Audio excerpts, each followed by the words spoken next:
Good evening. Tonight, we are having tea time with me, Caetsu Chaiji, where we will be... Well, we usually talk about this and that, Final Fantasy XIV, we review some clips. However, yesterday we did a lot of talking about everything Final Fantasy XIV, so I'll probably focus a little bit more on the clips side tonight. I'll try and prioritize the clips that I have been posted that also associate with people who are already in the stream, so that we can do those and then push those back that whoever posted them aren't here yet, so that there's a chance that if you have posted a clip that you actually get to see me reviewing it live, right? So if you're not sure what I mean by that, there is a clips review room in the Discord community server where you can post a clip. Just remember that you have to either have made the clip yourself or you need to have the consent of the person who owns the clip. So for example, if you want me to react to someone else's video, I need you to prove to me that they've said that I'm okay to review it. Because I don't want to be like reacting to channels all willy-nilly with like without their consent. I'd rather not want that. I don't want to be that guy. So yeah, consider that. It also helps if you post a clip that you actually tell me what it is that we're looking for. Like if it's a 10-minute long clip, but what you actually are interested in us talking about is something that happens 5 minutes to 6 minutes in, and that's it, then we can then instead of me spending a lot of time looking through everything in those 10 minutes and, you know, giving about equal attention to all of it, and then maybe missing the thing you wanted us to see, it's better if you like to say it's this part. And then we like really focus on that specific part. Yeah, so if you would like me to look at one of your clips, it's there in the Discord community server. Now, hey Gazel, hope you're doing well. Hey Lawrence, hey Nikolai, hey Final Frankie, and hey Aradel, and hey Sergeant Blaine. I hope you're all doing very well. And you made it, Final Frankie. Yay!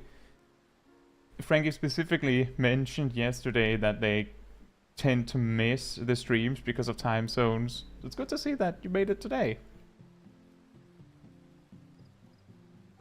So, just to go over the list of clips that we had. Just me opening a white screen over here, just like blinded. We have a few clips from Gazel. To be fair, those clips have been posted over several weeks, and I've just been really bad about actually getting to them. We have a clip from Bondi in top, who's, I think they're just showing off a run, like an attempt on this ultimate. We have Jet, who has a run as warrior where things just get really silly. I haven't watched these clips, so I'll have to take their word for it. We have Gambler, who has a clip of demonstrating them getting their reopener right as Dragoon in the newest Extreme. And we have Yisu, we have Ymir, who has been away from the game for a while and then decides to record a run almost immediately. So it's going to be very interesting to see, like, if there's a big, like, difference in skill level when you've been away from the game for a while. And then we also have Yisu with a specific cool clip of P12S, so that's the final boss of the current Savage Raid tier. And then finally, speaking of getting someone's consent, Sergeant Blaine asked Synodic Scribe if I could react to one of their videos. So we'll probably be finishing with that, both because I think that's a good thing to finish on, and second off, because Synodic Scribe is probably not going to be watching this. So they're not going to be here to react to their clip. I would be very surprised if they were. Hey Mokias and hey me who else, hope you're doing well. Mokia says, nobody told me I needed an economic degree to know what to make or sell in my sanctuary. There is a Discord server called Overseas Casuals, which can give you basically all of the information you need. I think most people who are optimizing their island sanctuaries are basically just doing what their automated spreadsheets are telling them to. And there's just like a list that gets posted like every few days. Well, every day, and then when they have the rest of the week figured out, because they can actually deduce what you're supposed to be, like what is optimal by like day 4 in a week. And just tell you, this is the best thing to make. So you can do that, or you can alternatively get an economic degree. Like them's your options. Speaking of me, who else? I have added some. So for the members, we have got 2 new emotes, and of course, most of the emotes that we have access to are made by Nissa on Twitter, and among other things. And then we have a new laughing emote. Or we've had it for a while on Discord, but that one in particular is made by me, who else, who said it was perfectly fine that I added it. Hey Bangladesh, thank you very much. I hope you're doing well.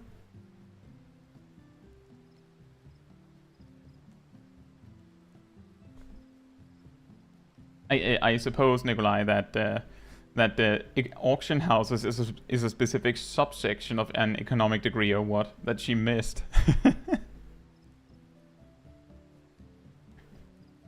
Right, so among the people who are in the chat, combined with the people who has given me clips, it's mainly just Gazel who's here right now. Let me just write a message to Sticky here, or pin.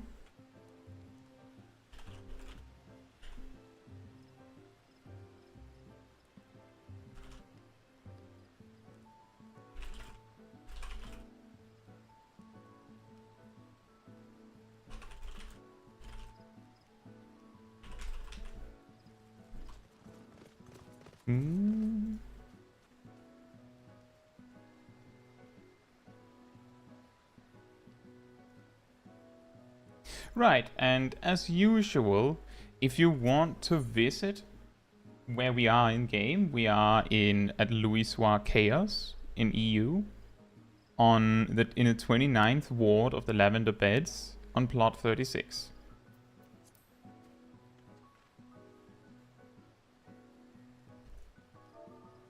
Which is of course the location of my house. We're not parked at some rando's house.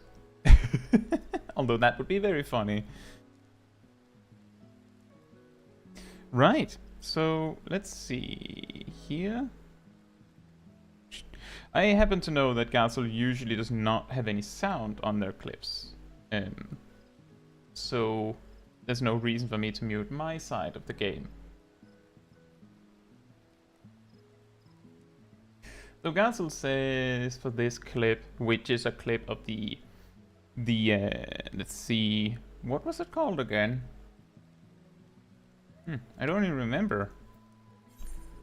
The Alsadal's Legacy.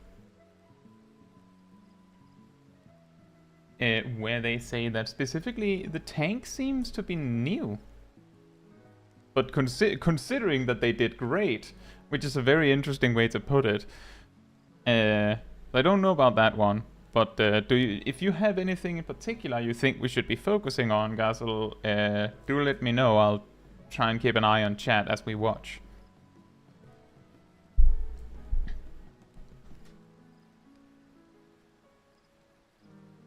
It seems like yeah, it does seem like you've set some speed adjustments based on how significant you think the different pulls are. So, are we focusing on you or focusing on the tank? You use Sacred Soil, that's good. Looks like you also used, in retrospect, you used recitation, ad locurium, deployment tactics, which is a preference we've talked about before. New tank, also known as 5th alt account for Ultimate Legend. That would be pretty good and very possible. The thing about it is I'm bad on the first boss in this dungeon myself. Oh.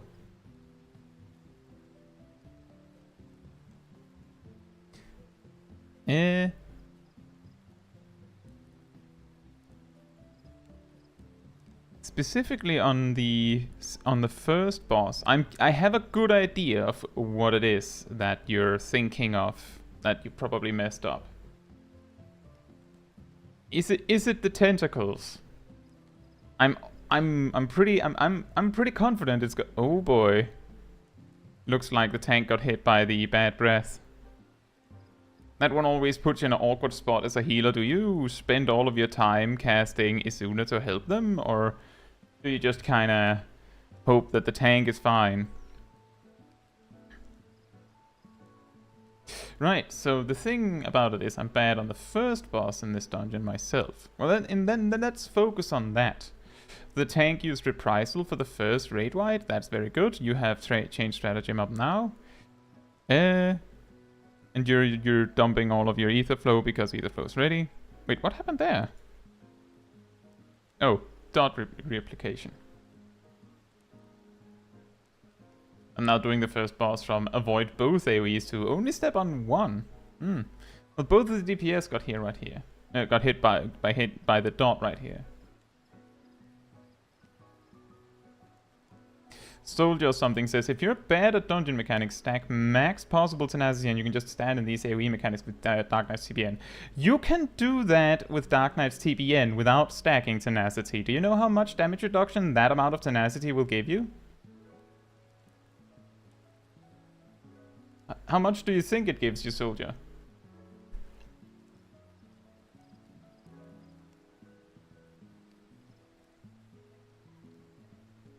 Let me just take a moment to address that. So here we are. Whoops. Yoink the correct window. This is the window on how tenacity scales. If you had this much tenacity, this much, you're taking 12% less damage. 12%. You say you have around 1900? So you're taking 8% less damage. If you wanted to get the same result, you use Reprisal and TBN or Oblation and TBN, and you would get actually better damage reduction. There's a reason why people say tenacity is a bad stat. It's not because they're like, oh, damage reduction is useless. It's because even if you were to stack it, it's kinda meh. Right? It's not because damage reduction is bad, it's because even if you stacked it like crazy, it's bad. Like, it's just not good enough. That's why you're told as a tank, just go crit and direct it and stuff like that, because tenacity scales extremely badly. Unfortunately. Yeah, your suggestion might help, but you can do the same by just clicking a cooldown. And TBN. TBN is like the actual like heavy lifter in this particular equation.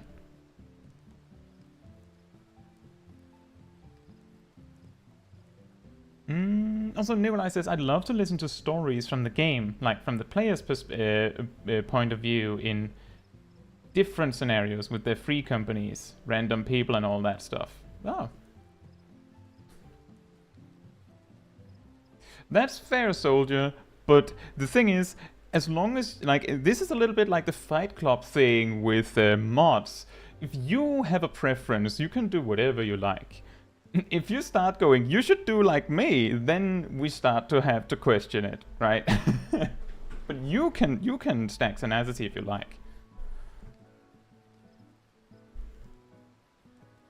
But yeah, you have extremely little time to react to this, because at this point, we have no idea for certain where the tentacles are going to pop. To my knowledge, they they circle around quite a lot. So you have like 2 or 3 seconds to react. Oh, one of the DPS got hit by both, still alive.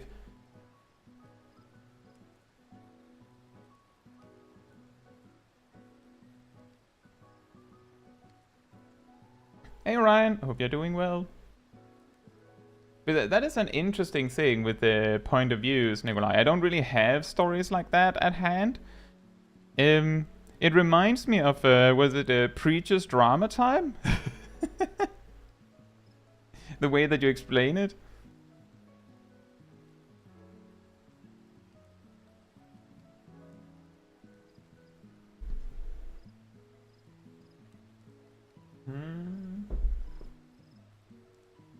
I'm not sure what it is that you messed up, Castle. Is it still not happening? Has it not happened yet? I see no deaths.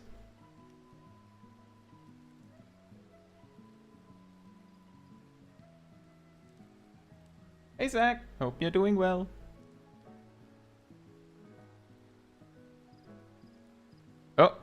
Oh, there it is. Yeah, I think I see what went wrong.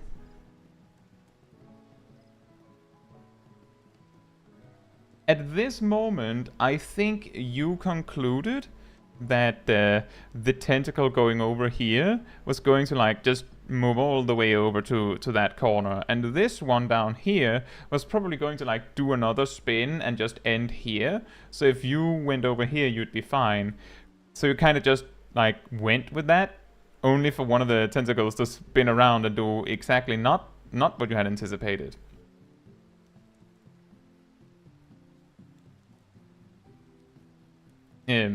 But you see, that is exactly the problem with that mechanic. It's very easy to fail it randomly, because it's... I don't know if there is a trick to it. Like, with Durante, there was a trick to it with, like, the splitting orbs that I didn't know, but then someone made me aware of, and like, oh. Like, that made it all easier. I don't know if there's a trick with those tentacles, and I don't think we're going to find one if people didn't already know about it. Here's a tip on this pack, by the way. And this one goes out to everyone. For the tank, make sure you put all of the ads on top of this thing, this big building thing.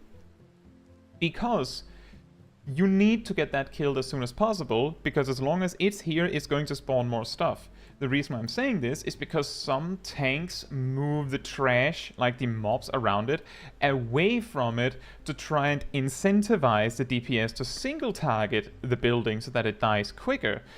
The problem is that your damage dealers and your healer, if the healer's attacking, they should, are not going to be single targeting that. They're going to be cleaving where there is the most possible targets. So if you move the clump of enemies away from the building, then they're not going to be attacking the building at all, unless the DPS and healers are really good and know that it's actually more important to kill the building than getting maximum damage output. Like, if you just let the building stay, it's just going to spawn more and more and more stuff. So yeah, that one goes out to the tanks. Don't move the mobs away. If you're stepping away with the mobs, you have to like drag the new mobs in. And this one then goes out to all of the DPS and healers. Not so much the healers, there's not that much they can do. But to all the DPS, I mean, set your primary target to the building so that it dies first. That's it. That's it. That's all, really. That was all I wanted to say on that. Make sure the building dies first, then the pack dies sooner, to build on the how to run dungeons faster thing that I made a video on recently.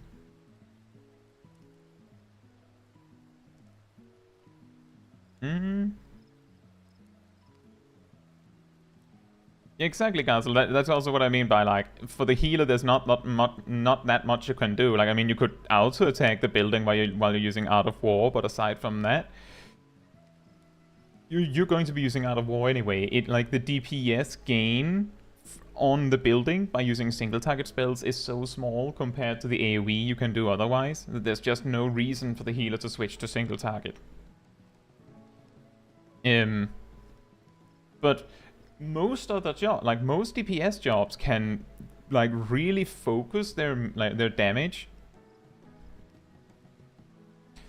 There's something I just want to check here.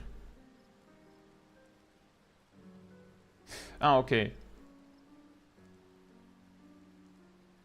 So something that is worth considering regarding deployment tactics. I don't know if this is something that you were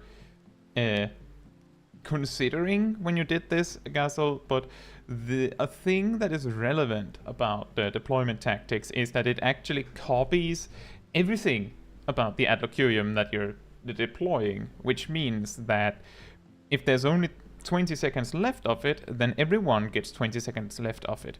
But that means that the sooner you actually use deployment tactics, the sooner deployment tactics goes on cooldown. So if you know you're going into battle in 15 seconds and you already used Recitation at Adlocurium, there's no reason to sit on deployment tactics. You might as well use it as soon as everyone's in range. The reason why I'm like a little about bringing this up is because you did wait because the tank just jumped away with your Adlocurium. So you kind of had to make sure that everyone was back on the platform before you used deployment tactics. So it made sense. It's just I wanted to be sure that you weren't like delaying deployment tactics because, oh, I need to wait as long as possible or something like that. Yeah, as you said, you weren't sure if the DPS were jumping in or not. That's fair. Hey Ted, hope you're doing well. I mean, Soldier, I don't know if you're aware, but the Scholars and Summoners hit for like hundreds of damage with their auto attacks. See, you see that one? That 140? That's Gazel with book smacks of strength. Although all other healers do pretty mediocre or weak damage, to say the least. But I mean, 140 is not bad. It's not bad.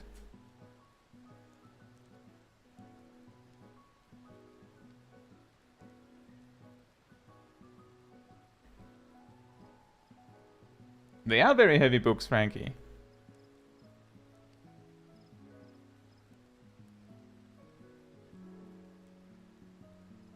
That is also a good trick, Tay. The reason why you would want to put the initial Adlocurium on the tank is mainly if you're using Recitation on it, because then you know with 100% certainty that it's going to also come with the Catalyze effect. So, and that one does not get duplicated, so you'd rather have that on the tank.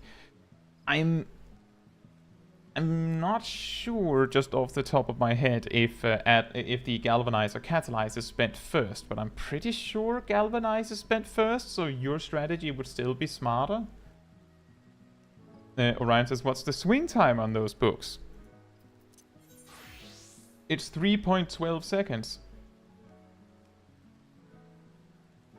And also, Black Mages specifically do 1 damage with their auto attacks. That is actually a really funny, obscure fun fact about Black Mage. At lower levels, Black Mage's auto attacks actually do more than 1 damage per swing. The reason why they do 1 damage at max level, and they do so little damage, in fact, that they do 1 damage rounded up. Because they can't do 0, apparently. How do I know that? Because you can critical direct hit an auto attack with Black Mage, and it'll just say 1 with like 2 exclamation points. They're like, it's 1! Don't you get it? And the reason for that is because as you level up, I've talked about this before, the amount of stats you need to like get an effect out of it increases. In a way, which means that because Black Mages get basically no strength as the level up, like we're level 90, we've gotten less than 2 points of strength per level. We have so little of it that the amount of attack power we are supposed to be having is practically in the negative, like in terms of what matters.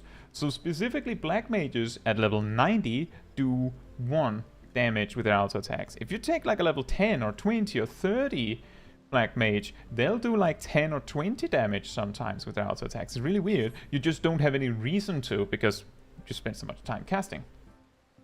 And yeah, exactly, Chelsea, the auto attacks add up over time. There's just a difference between, well, something's more than nothing. In the case of, for example, Scholar and Summoner, where they do hundreds of damage with their auto attacks. And there's still something to be said about like Red Mage that hits for like 20 or 30. And then there's Black Mage, where there's no logical reason to actually bother auto attacking because it's going to be one. It's one damage. If you're doing hundreds of thousands of damage sometimes with a single hit, like you use Xenoglossy, boom, 100,000 critical direct hit. Oh, you made it. The Summoner, however, oh, both of your DPS have really messed that one up. Can you recover that? Can you say, oh, the Dancer's dead? Ooh, I would.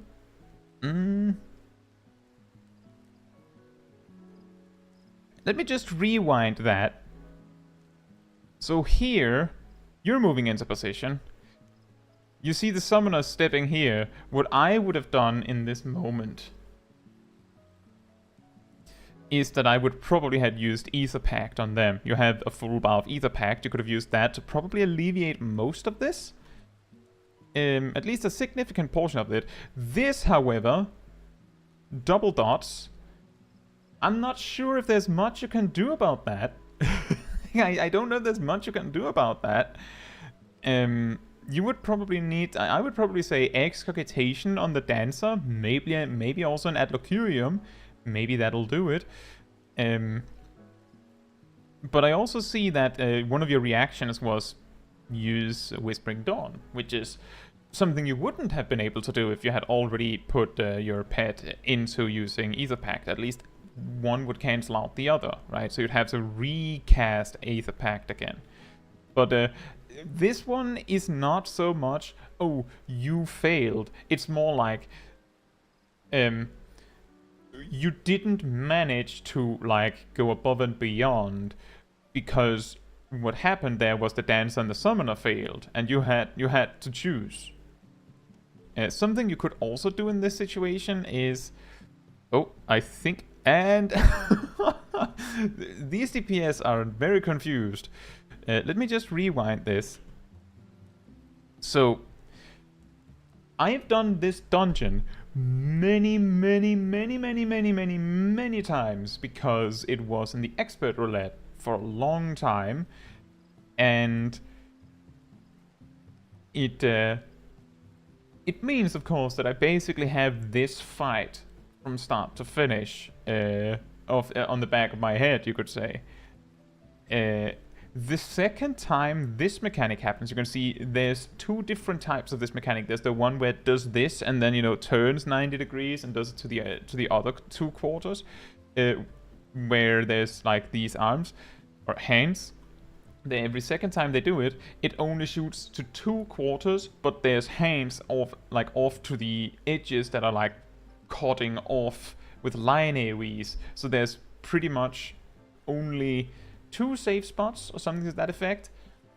The second time it does it this specific way, everyone gets a circle, like a spread marker on them. The way I usually go about this is that if there is a melee player in the group, I'll position myself like in the safe area behind them. Like, you see the paladins here, I would move over here, for example. Because the other ranged don't have any reason to come to me. Like, why would they step over to me in that moment?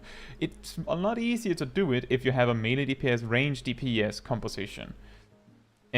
Because then you can...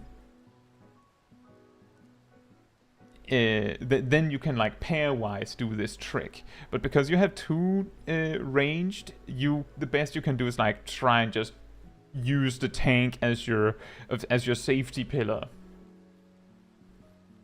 And the reason why I recommend doing that is because when this happens, There's no cast bar for the spread marker, which means that everyone who does not know that this is happening is possibly scrambling to find a safe spot, and they don't know what they're going to do about it, which leads to this.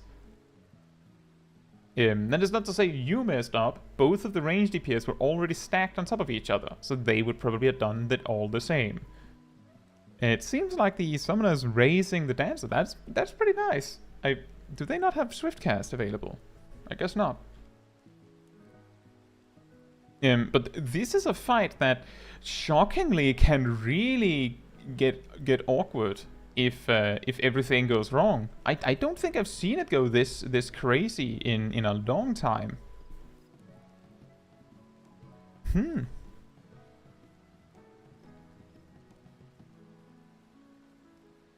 Exactly, Amokis. You can only save people from themselves so much before it's a lost cause sometimes. That is also why I said I don't think Gazel messed up by being unable to save the dancer when they messed up. It's more that you didn't manage to be incredible, right? You didn't manage to deliver 200%. Which, like, maybe you could do that. Like, maybe you could. Maybe you were capable of doing that. But not being able to do that doesn't mean that you failed. Like, that would be like, say, like, I feel like that's like comparable to like a tank clip where it's like, yeah, I didn't manage to, I think I failed this one. I only pulled 2 packs at a time in Sastasha. You just see them carefully pull through the first long room. Like, normally, like, that's normal. You didn't go above and beyond, but that's okay. You don't have to be like master, and you don't even know if the healer would be ready for all that, right? You wouldn't know if they were ready for all that. Sergeant Blaine says, what's the best recommendation to keep party alive if tank dies? If you're really early in the dungeon, if one of your melee DPS has most aggro on everything, this is like somewhat specific examples. If one of your melee DPS already has aggro on everything, heal them and try to communicate with the tank that they need to return to the entrance and run back.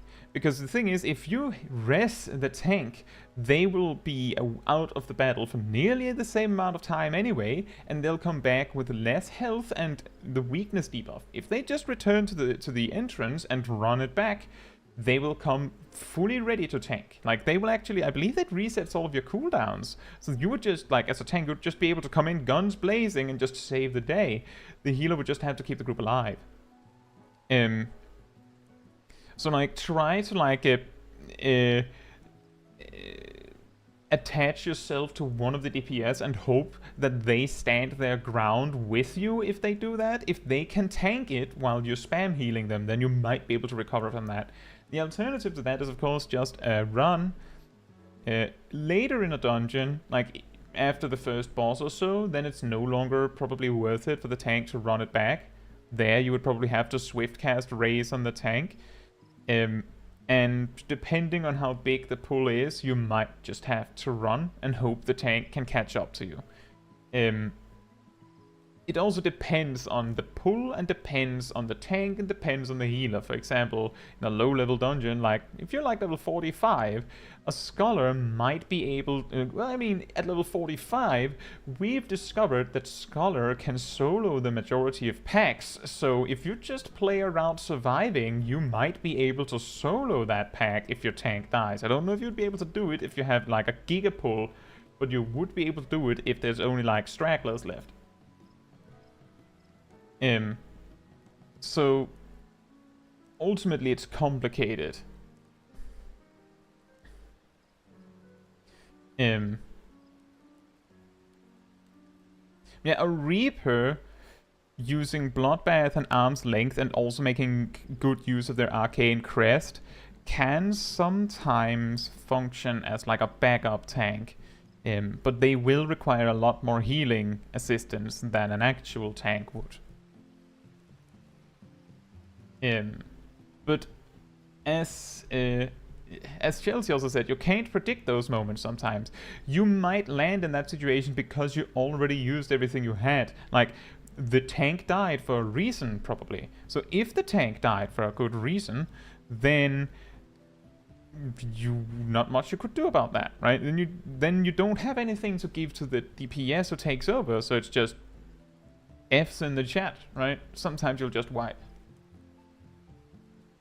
The Paladin could hypothetically also have helped with the Dancer, that's right. There's also a possibility, I don't know if cover works like that, honestly, I've never tested this, but if the Paladin had used cover on the Dancer, maybe the dot damage would be redirected to the tank? I don't know. Like, it's a good point. There's also the part that the Dancer might have been able to use some stuff themselves, and they didn't.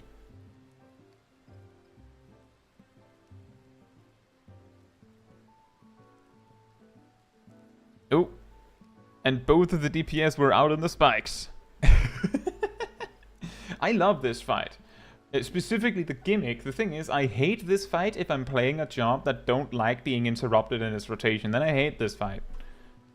But I kind of like it as a healer because it doesn't really mess with my rotation that much. But I like the gimmick. I just don't like the interrupts. Yeah. Just to reiterate, I think you did fine. I think you did fine, Gazel. I feel like you had... It seemed like you had two DPS that were very new to the dungeon. I'm not sure about your note about the tank. It felt like he kinda knew what he was doing. He didn't really mess up any of the mechanics crucially to the point where I noticed. But the two DPS players, whew, they were having a bad day. Yeah, that's a good point. Is that in the second boss situation, the summoner could probably have used Radiant Aegis to block some of the damage. I didn't notice if they did, but they could do that. The Dancer could have used Curing Bolts to heal some of the damage. They could have used Improvisation to just put a hot on themselves to like push it back in the other end. I didn't notice if they did, but the fact of the matter is that they went down like a sack of potatoes. Just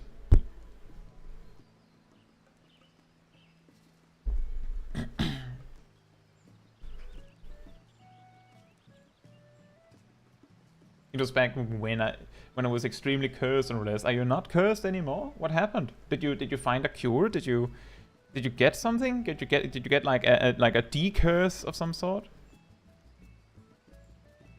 Oh, we have a new friend here, Dendrius Stan.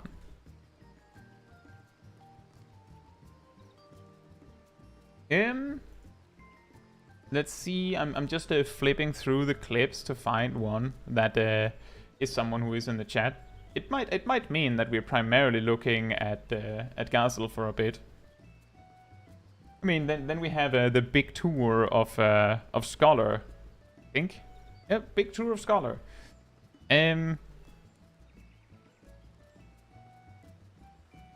Gazel's clip on Ultimate Weapon saying Art of War is a gain on 1. Something that I think is very interesting is in this fight. I will speed through it a little bit. It's a 20-minute long fight. We will not be watching the cutscenes. But something that I think is interesting with this fight is that you may be, like, because of what you have and what you don't have at the... Oh, you're 4 healers! You're 4 healers! I know, Sergeant Blaine. As I said at the start of the stream, we're probably doing a Scribe's clip last because technically Scribe isn't here.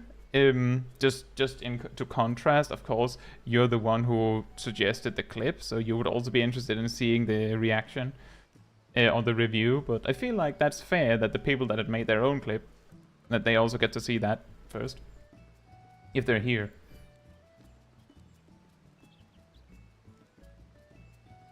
Queue in more DPS jobs.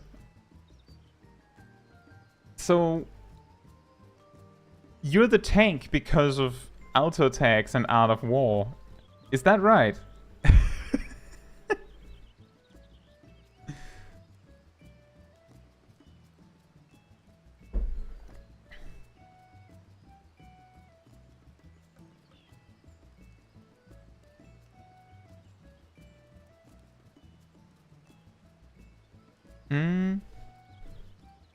So the thing that I've noticed with this fight that I think is interesting is that, well, if you're a solo healer specifically, then around like halfway, maybe 3/4 of the way through the second phase of this fight,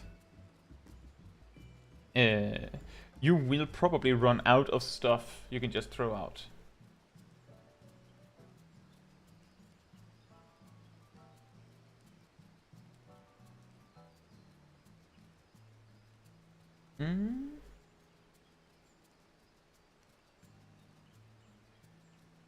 Mokius says, I'd imagine dots don't get covered. What if you cover someone that gets a dot applied to them? Would you get the dot instead of them?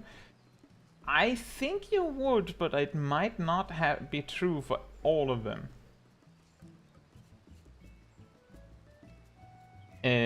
What I mean by that is, if you cover a tank buster, for example, on your co-tank, and that tank buster comes with a debuff, like something that makes you take more damage from consecutive attacks afterwards, you will steal that debuff with the damage.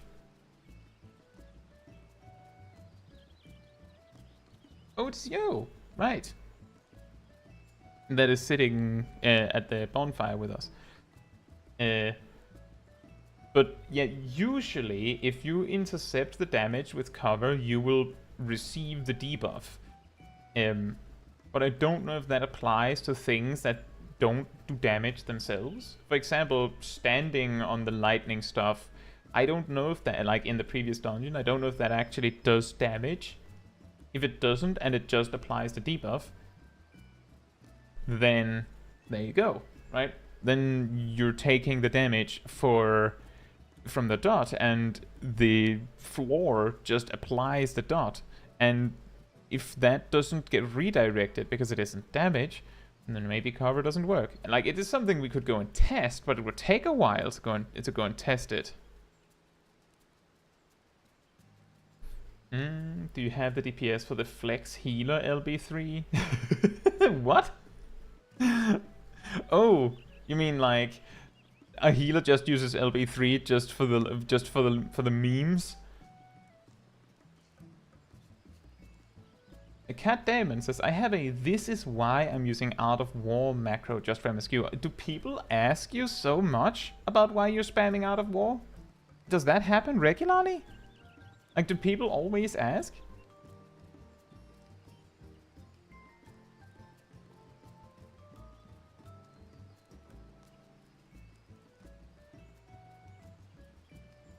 Speedrun! There you go. I've not done your clip yet, Ymir. I hope you're doing well. I've specifically prioritized clips from people who have posted clips and are in the chat. Also, I have seen that you have posted a clip, Amokius. However, I have like a list of clips that I've like prepared. So like I have previously completely misunderstood something someone posted as a clip because they posted it midstream. So it was too, like, I was, you know, in, you could say, entertainer mode, and just missed that they were trying to have me do something specific with the clip. So instead of like grabbing like, if I just grab a clip that has just been posted, then I feel like I might not give it the proper attention that it deserves. So your clip will probably be taken next time. Simply because of that. I hope that's all right with you. Yeah,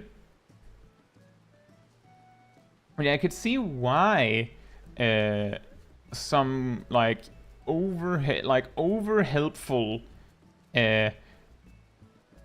like mentor type, you could say, would try and explain to you you're not supposed to use your AoE attack. Oops. AoE attack on single target. Completely misunderstanding that there's actually complete, you could say, a glitch or an oversight with Scholar's AoE attack that makes it good.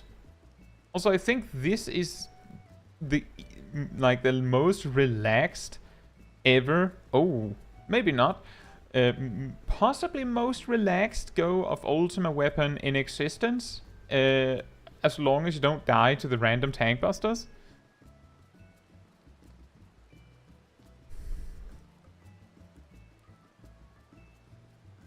That's an extra good one when they recommend you use Ruin 2 instead. Then you really know that they don't know what the damage numbers are on the attacks. AoE shouldn't be a DPS increase on 1. There's also the thing that technically in the level range between getting Ruin 2 and not yet having Art of War, Ruin 2 combined with your auto attack potency is so high that it's hardly worth the trouble of actually bothering to cast Ruin 1. Like, I think I've calculated it before. The problem is that it depends on your gear. If you have like full best in slot, then Ruin 2 at level 50 combined with the auto attacks that you get. And the thing is, you also get auto attacks while spamming Ruin 1 if you're in melee range. So it's not perfect, but basically every time you cast Ruin 1, you delay your auto attack by 1 second. So with a swing time of 3.12, you add 1 second to that every time you cast Ruin. But not when you cast an instant spell like Ruin 2.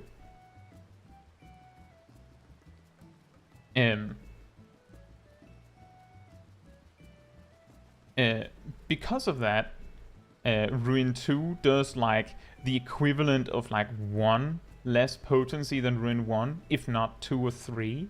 But that's if you have full best in slot. If you have less than full best in slot, then your auto attacks will proportionally deal more DPS, because your auto attacks do fixed damage because you have no strength on your gear.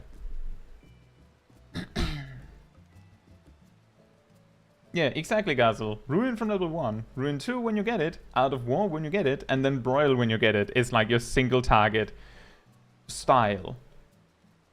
It's like Scholar. Oh, you disappeared again. Oh. Did you already leave, Emokios?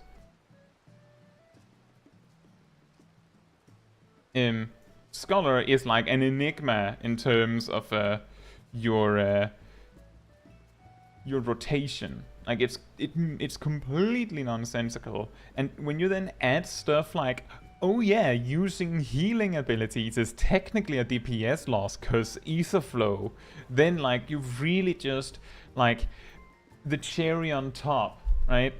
Oh, you're supposed to use these janky strategies at lower level, and also energy drain as a DPS gain.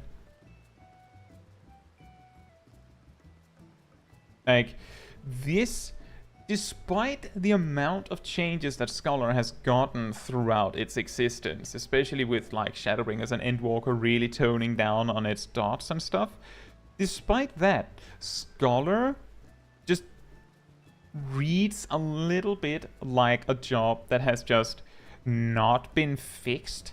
Like it has just like somehow existed through massive overhauls and changes and sort of stayed kind of the same, is what it feels like. Like it, if I were to pick up Endwalker as a new player today, I think my perspective would be, what's with Scholar? Why is it that its tools are like this? Like without prior knowledge, I would have had assumed that Scholar was like weird, like that a little bit like Black Mage, that they've kind of just survived through the decade of changes, even though Scholar has been changed quite drastically. It just, the weirdness of the job makes it feel like it wasn't like overhauled in any way.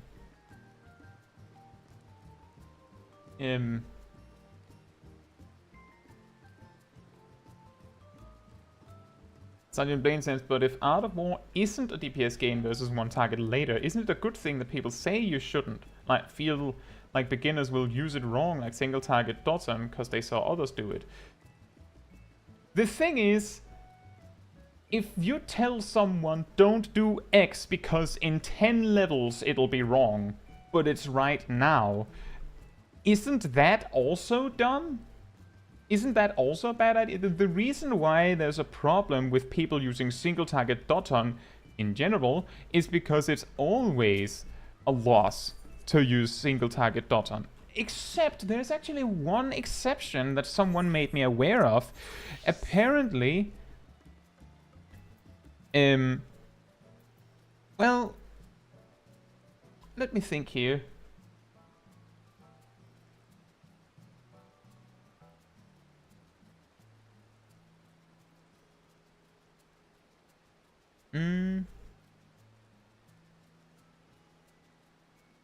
Nope, that one doesn't even count. There was a misunderstanding there, I think. Let me just think. Oh, right. When they adjusted the potencies of Dotson and Raiton, I finally had to delete someone from my friends list, so I deleted one of those that don't even exist anymore.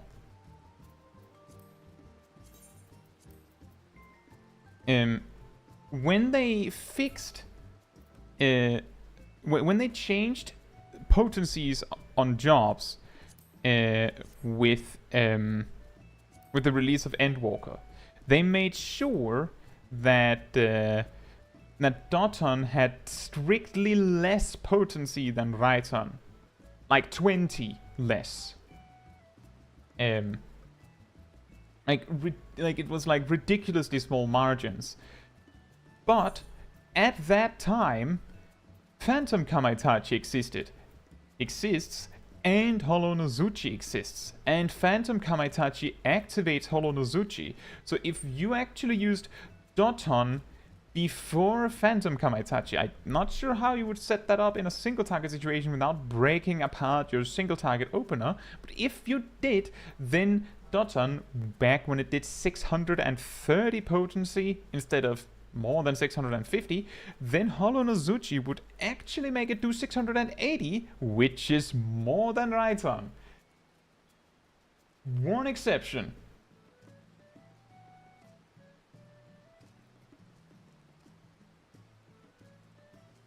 Emir says, is Dotson good on 2 targets or still worse than Raiton?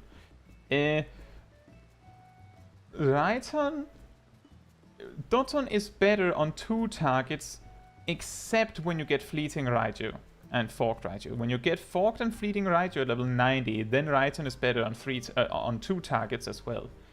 On all levels, Dotson is better on 3 targets. Hey Tsuna, hope you're doing well. But yeah, if your question, Blaine, isn't it a good thing to tell a scholar who's just spamming Art of War that they shouldn't be doing that at level 50 because it might teach others to do that? The thing is, logically, you see a scholar at level 50, their newest attack at level 50 is Art of War. Once you see scholars reach level 54 or above, they are no longer doing that. Like, all the scholars that know what they're doing are using Broil on single targets. So this basically would teach the new player that you should be using your newest attack as a scholar when you get it, which wouldn't ruin anything. But it's a good point about the Dotton thing, where people start doing it because they see others do it. But ultimately the answer there is you shouldn't just assume that other people know what they're doing. Like, that's actually the real answer here. That's the real teaching moment here, is you should not be seeing how someone else plays and goes, oh, that's how I'm supposed to play the job, because you don't know if they know what they're doing. Tsuna says, just a dumb question, is Scholar or Sage better for doing 60 minimum item level extreme trials? Level 60 minimum item extreme trials. I think, as Chelsea said, it would be better to choose the one you're more comfortable with. In terms of, like, toolkits. Exactly, Blaine. Everyone is incompetent except me. Like, you would need to sit down and talk with the person to know if they know what they're doing. Like, as the example that Cat Damon came with, one of them was like, you shouldn't be spamming Out of War, you should be spamming Ruin 2, which is more incorrect. So, like, the person teaching them were actually giving them wrong advice, which is actually worse than saying nothing. But yeah, in terms of difference in toolkits between Sage and Scholar, at level 60, doses is 250, Phlegm is 330, Occasion doses is 35 times 10. So that's not particularly amazing. However, how much is Broil? It's 220. So Sage would have... I think Sage would have slightly more damage. You don't have Chain Stratagem yet, so that also hurts the Scholar unless you can use Energy Drain. Sage is probably the stronger among them in terms of like raw damage. In terms of actual differences... Sage has Phlegma, which is an additional damage increase. Wait a minute, what? Oh, I was sitting here like... It said 330, but that's because there's an additional bonus. You would have Phlegma as a Sage.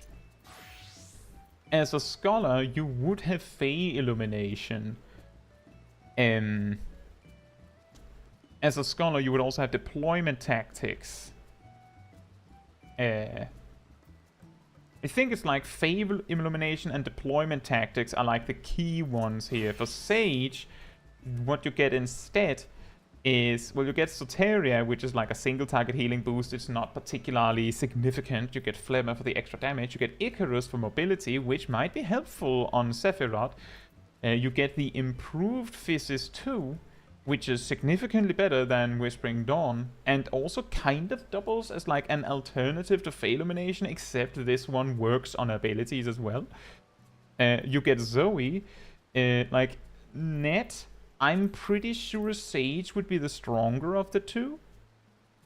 But if you're more comfortable and feel more at home with Scholar, then you, Tsuna, are probably going to be playing better as a Scholar. If you're better at that. If you're better at Sage, then choose Sage. The power difference between them should be relatively small. Oh, Blaine, it's not about meeting DPS checks. It's about the fact that if Sage and Scholar are basically equal in their toolkits, then it matters that Sage does more damage. Like, if everything they do is the same, but one of them does more damage, then you have, like, that's the better one. That's why I'm emphasizing that Sage probably does more damage. It's not about a DPS check, it's about killing the boss before it kills you. Not on whether you need to kill the boss before it kills you. It's just, you might beat the boss a few seconds sooner.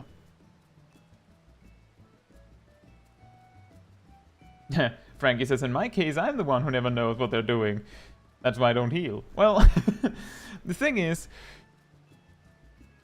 it's more to say, don't, like, go out shopping for strategies in random groups.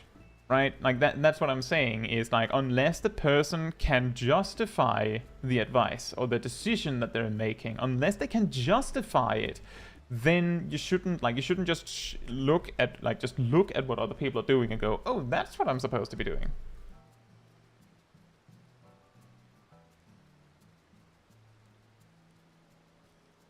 Beamy says Scholar and Sage aren't equal simply because Scholar has a really strong raid buff in my opinion. Beamy, did you just enter the stream? Because we're talking about doing minimum item level extremes at level 60, where Scholar does not have Chain Stratagem. This one doesn't exist there. Which is why it matters that Sage does more damage.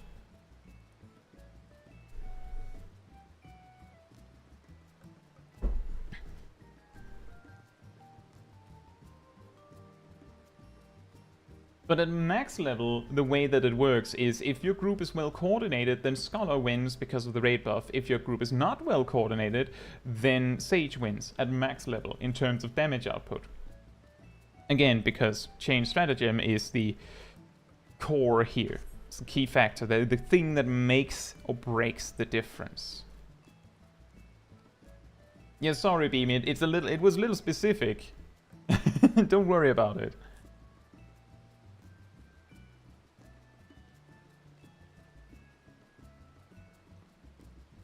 In that case, Tsuna, I would say if you want to practice Scholar, you can probably go either one. So it might just be difficult to apply the experience you get at level 60 for level 90 stuff, for example. There's also the argument that because Scholar has deployment tactics at level 60, they would be able to make the bigger shields, if that matters. Well, Beamy, the key thing that the reason why Sage tends to be more popular in Party Finder and Pugs is for a few reasons. Sage is easier to play, according to most people. Sage does not depend on their team to maximize their damage because Sage itself does not have any raid buffs. So if your team is bad, Sage is going to be better. And then also just, I think people just think Sage is cooler for some reason, so... But it's both because Sage is a selfish healer, which is ridiculous, but it is, because we call it selfish if they have no raid buffs. And that means that they are better in an uncoordinated group, which means Party Finder or a pickup group. So it makes sense that they would be more popular there, Beamy.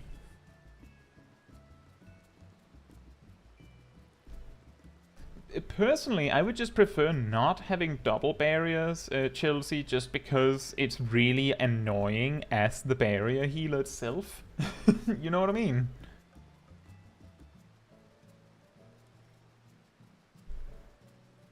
Right.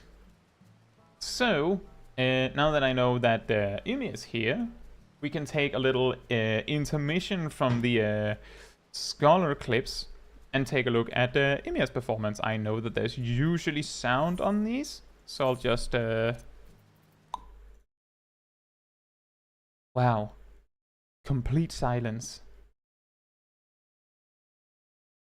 It is viable. It's just annoying to play around. I can't begin to explain to you how many times I've heard, like, specifically scholars come up with these, like, devilish stories about the sages who are intentionally ruining their deployment tactics, grr, because the sage just, you know, blankly just goes your creation prognosis while they're repositioning. They don't even realize. So I know that if the sages don't mind, that's not surprising, but the scholars mind. They really mind a lot. Like a lot.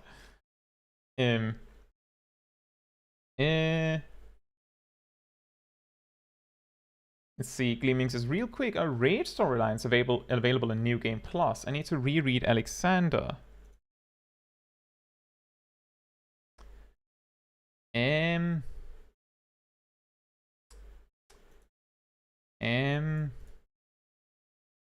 Yes. On the Chronicles of a New Era.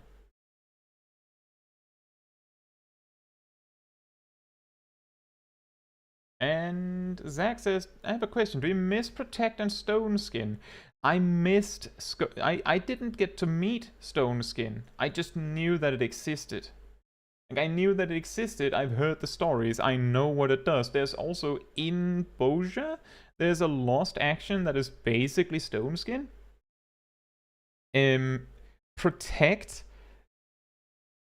I mean, it's more MMO-y when you have these like buffs that you apply to each other instead of just them just being there.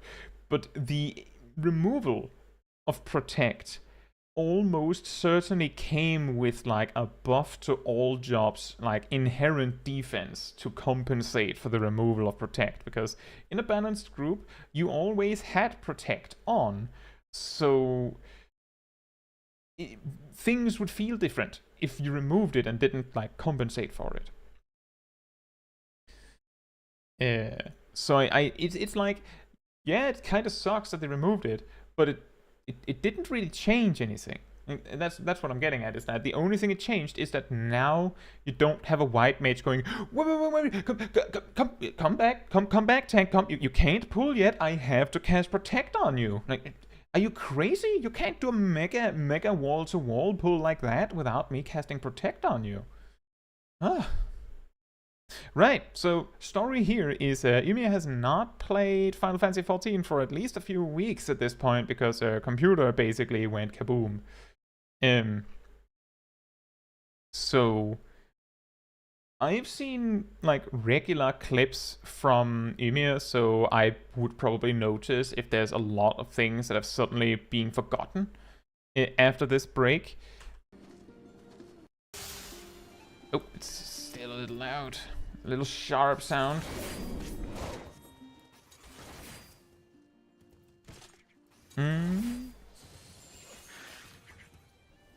Let me just rewind that one.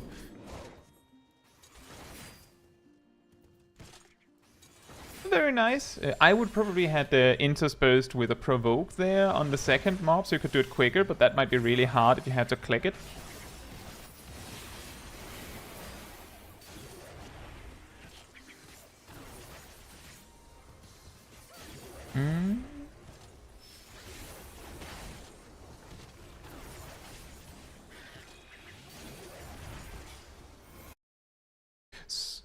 So, time to pull out the nitpickiness, just hyper nitpickiness. There's a ninja in your group. That mob isn't. I don't know. I seem to see. I think I see the Doton swirl under it there, so I think it counts. But I would probably still have placed myself over here. Like, I would probably have moved over here so that all of the mobs actually clumped into the Doton. It's just really, I know, really nitpicky, but I just wanted to bring that up. Like, it really helps if you make sure that all of the mobs are like packed together. But I do think, I'm pretty sure that the purple swirly under the mob was Doton. It's actually extra bad, extra problematic and difficult, because you also have a summoner. In that particular pool, there was no overlap between Slipstream and Doton, so you could not have done anything there. But yeah, it's generally just the idea of make sure that all of the mobs are clumped up as much as possible. It's not about, like, basically, as a tank, your job isn't to make sure you can hit everything. Your job is to make sure that the ninja... Where's my mouse? Oh, there it is. The ninja and the summoner and the white mage can hit everything. And then that typically means you can too.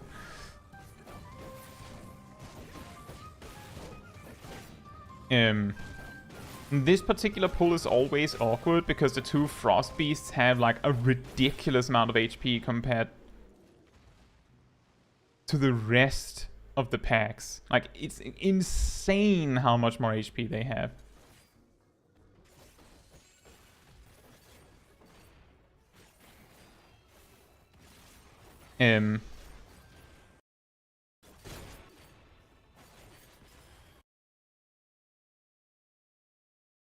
Cat Damon says, I would have tried to make sure the big wolf with the most health was in the center of the packs.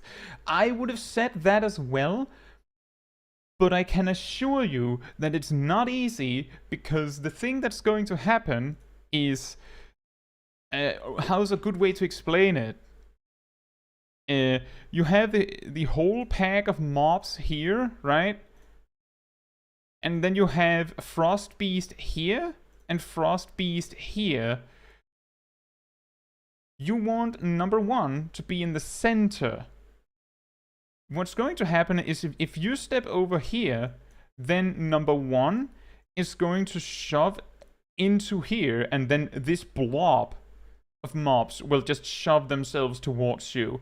It's really difficult to get the 2 Frost Beasts to actually stack next to each other, because all of the mobs in between are like, no, no, no, and like shoves them back, because mobs are weird, yo.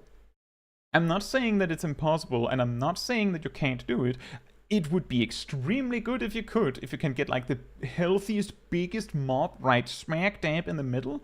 That would be awesome. But I just know that those 2 Frost Beasts, they don't want to do that. I think there's like a magnetic field or something pushing them away from each other. I do know, Cat Damon, you did say try. You did say try.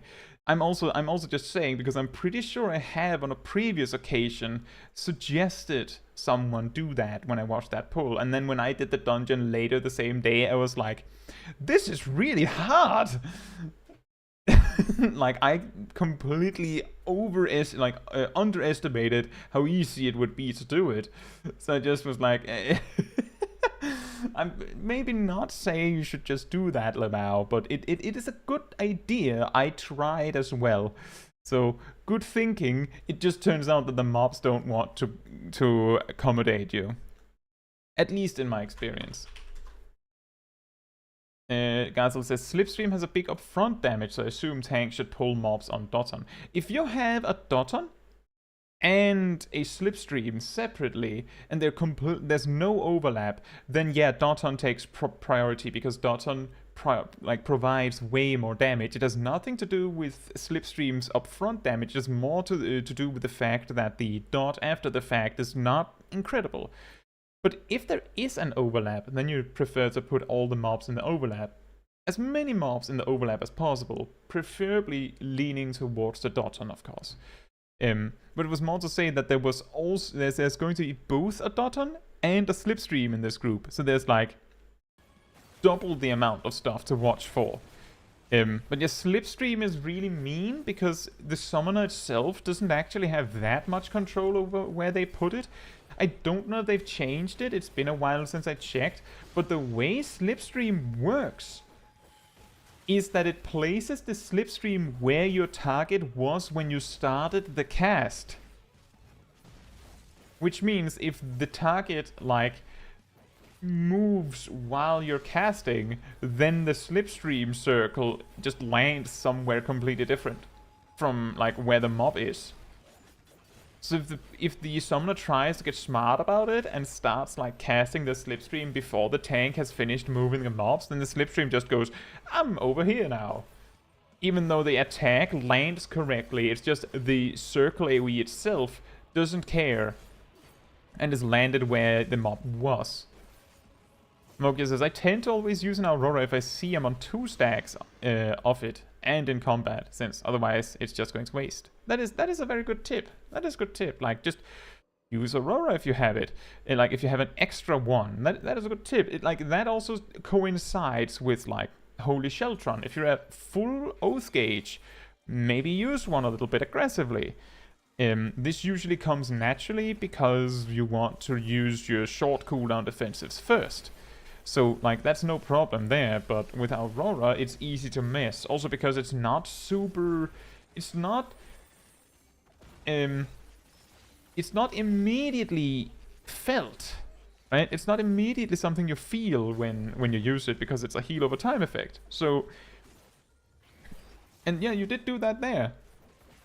Acknowledged. But the reason why a Gunbreaker, not Ymir, as you can see, a Gunbreaker might forget to do it is... Wait, what happened there? The reason why a Gunbreaker might forget it is because heal over time effects don't feel very impactful. You used Provoke and Lightning Shot on that one, I think. Let me just take it one more time. provoke, and lightning shot. Right. A little bit overkill. You could probably have switched. I would also say lightning shot, provoke. Well, lightning shot, provoke, lightning shot if you're like tapping through the targets.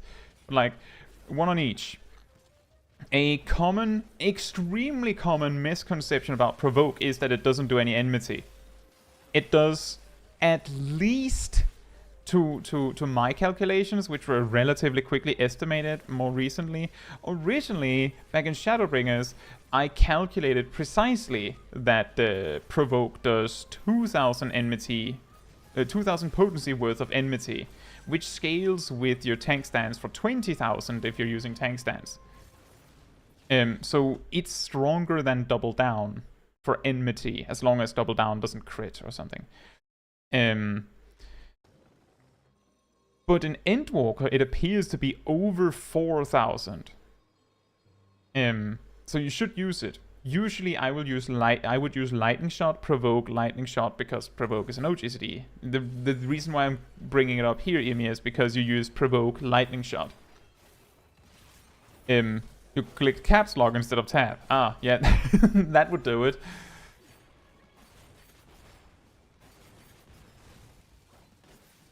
Yeah, that is the trick. I do believe, I'm pretty sure I demonstrated in most of my like low-level tank guides or starter guides, like for Gunbreaker. If there's anyone that's like, I have no idea what you're talking about. But yeah, provoke does a tremendous amount of enmity. Gleaming says, I just logged in and got a queue of one person. Didn't know that was possible. I mean, someone has to be the front of the queue, right? Ooh. This would be actually a really good time for an Aurora.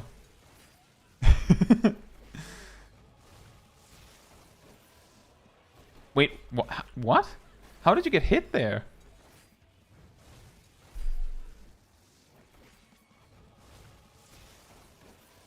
How did you get hit there? Okay, that one was fair game. But that was a weird one.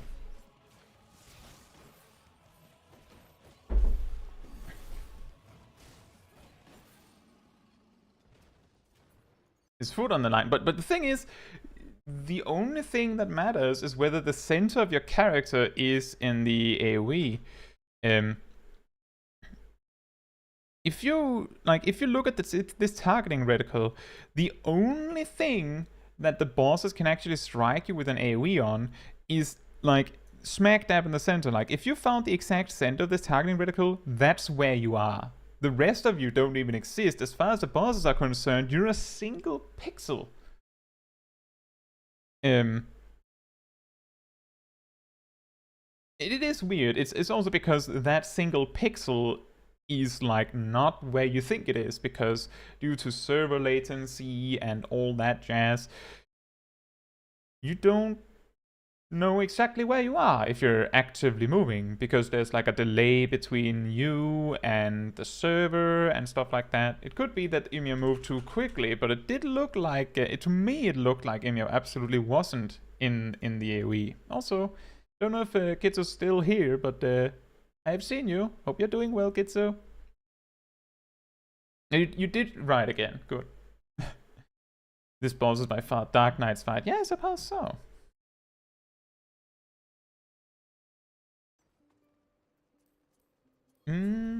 So far, I don't think I've seen any like major mess ups, Ymir. So I think you've held on to your knowledge pretty well. Also, look at this.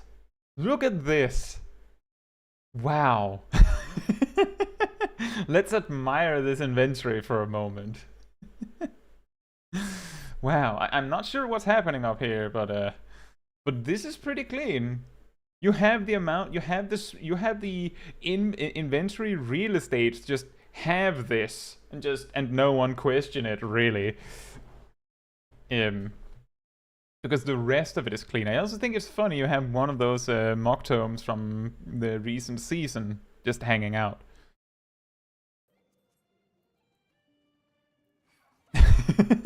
See, I'm not the only one with a pretty clean inventory. I'm not weird.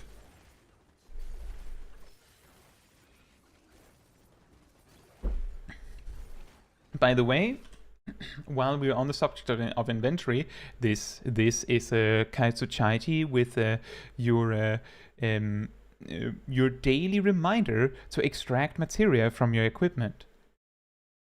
Remember, if the dot is white, you can extract materia. Thank you.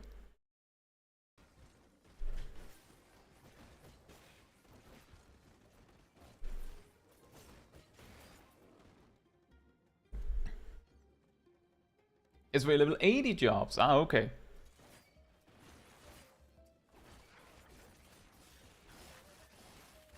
It's job gear.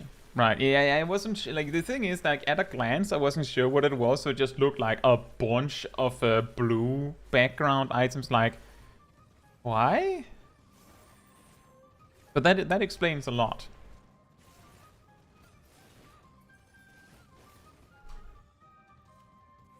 Anyone like Etherfont's music, Speedy Cake Mix?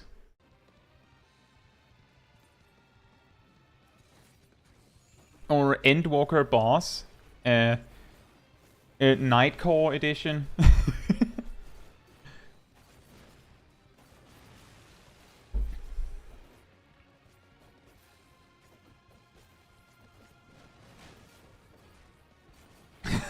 Aerodel says, I imagine Soken playing the flute very quickly.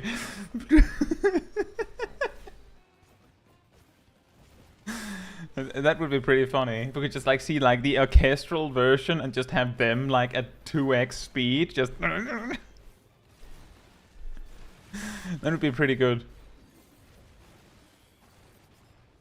We could absolutely do that. And hypothetically, we could. Just imagine it.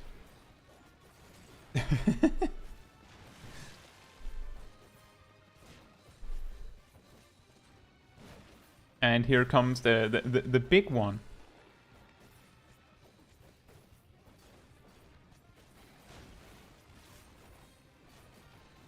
Zach says, I have a tough question for you. Favorite raid fight music? Oh, the healer's dead. But, so is the boss Lamal, so...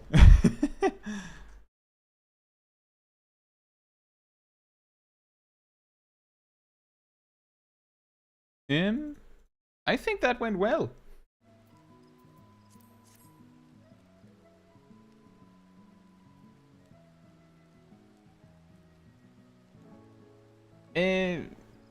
I'll get back to that one, Zach. Soldier says, my friend played Final Fantasy XIV back in 2015, then took like a 4-year break, and about 1 year ago told him about materia extraction, and he did not even remember that he could do that. All of his gear was 100%. To be fair, on your friend, in 2015, it wasn't materia extraction, it was materia conversion, and you didn't just pull a materia out of the item, you turned the item into materia, so it just went gone. So you didn't do that. When you had fully spirit bonded with an item, it just meant that that was an alternative option to get rid of it when you were done with it, as opposed to just desynthing it or selling it. You could just also turn it into a piece of materia. I think that is part of the reason why we have so much more materia to work with these days, because back then it was a lot more expensive to make materia.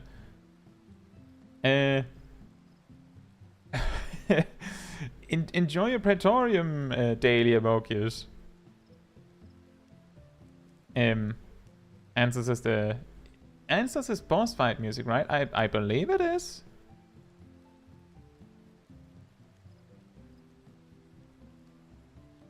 Yeah, there are probably some, like, there were some times where there was a clipped GCD or a missed OGCD or something that didn't land in No Mercy. But the thing is, Yumiya has actually posted clips to these tea times quite a lot of times. So, like, in this case, I was thinking more like, did you get, like, most of it right?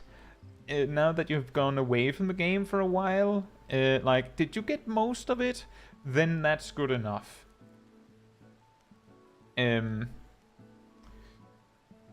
To the question about the favorite raid fight music.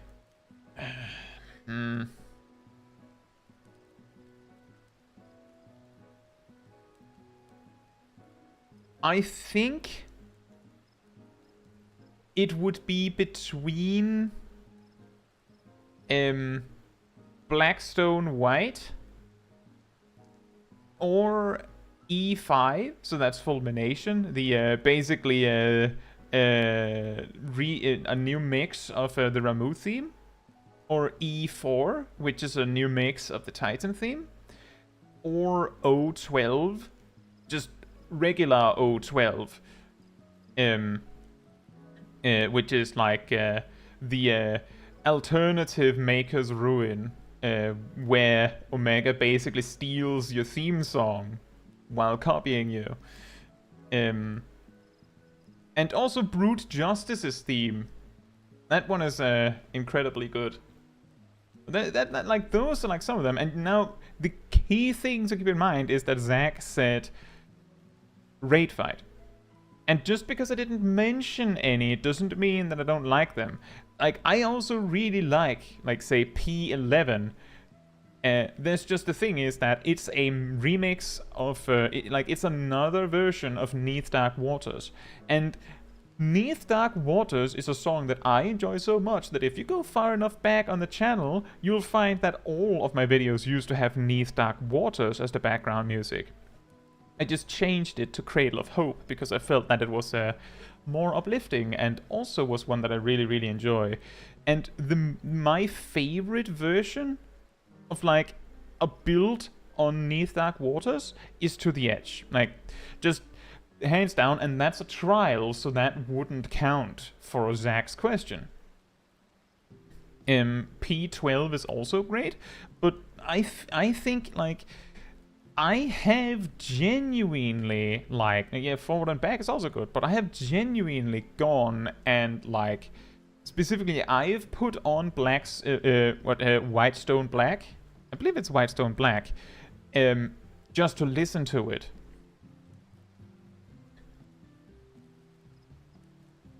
And I have also put on P11's theme, just to listen to it. So I feel like, yeah, P11 should probably be higher, but the thing is that usually I would like rather put To the Edge on than the P11 theme. So that's why I wouldn't like put it in like a ranking. When I had to show I'm not going to add very much context to that, but I was showing a colleague what Final Fantasy XIV was. I was like, how can I convey what fighting in Final Fantasy XIV is, while also bringing across that the music is great, without making it too much about the story? So I showed him E5. I actually showed him E5S, if I remember correctly. Or I might even have just had shown like E5 with like an emphasis on the music. So, like, it would be something that I would show people, because the thing is, if I had showed them To the Edge, it would have been like, there's a lot more to that one. Like, there's a lot more there. Emia says Whitestone Black. I'll find the song. I have the orchestrion. You'll only hear it if you do P8 Savage. Watch this. Are you ready for this?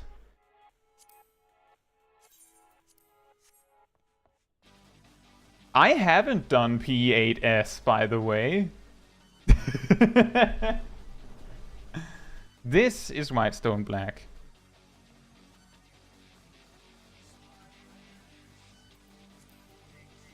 I can just this. And that gives us great background music that is completely disconnected as we watch Gathel do P12N.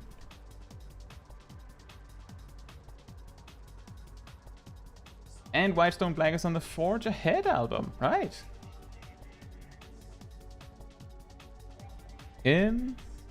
Let me see here. There's a guys will put a specific note. TOS. What is that? A specific timestamp, so I'll have to keep track of that. I read that recitation indomitability is good for raid, but not sure where to use. Also, I saw there were many Eucratian prognosis during the fight. Was I not healing enough that made the Sage do GCD heals? Any advice helps. Right.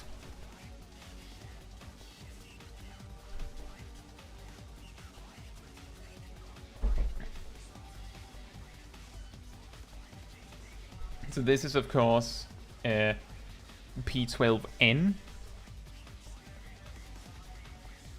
So the reason why I don't just explain the recitation indomitability thing is because I will try and see if I can find a point where it makes sense to use it. Bimi says recitation should only be used on spreadline raids. Wrong!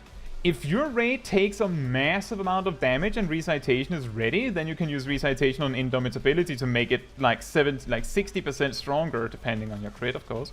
So it depends, as Chelsea says. There is no such thing, Beamy. Just write this down. There is no such thing as should only be used when you're a healer. Because the thing is, to use recitation exclusively on spread low, you would have to cast Ad Locurium every 90 seconds in a normal raid, which you're not going to be doing. Beamy says the pure healer usually covers the big heals. Who's the pure healer, Beamy? Who's the pure healer? Who's the pure healer?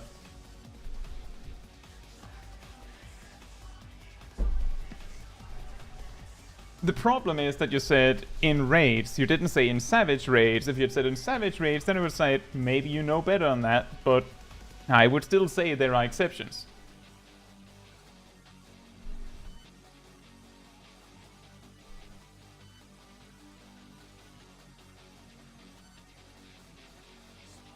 Oh.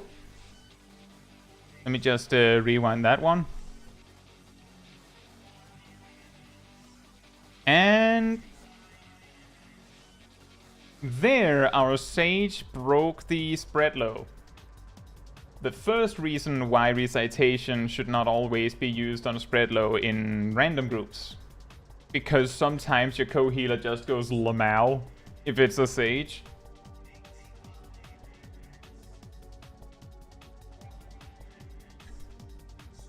But what I want to check is, let's see, where's the Sage in all this? Yes. You can see here. The Sage is here. They use Eucratia Prognosis while repositioning.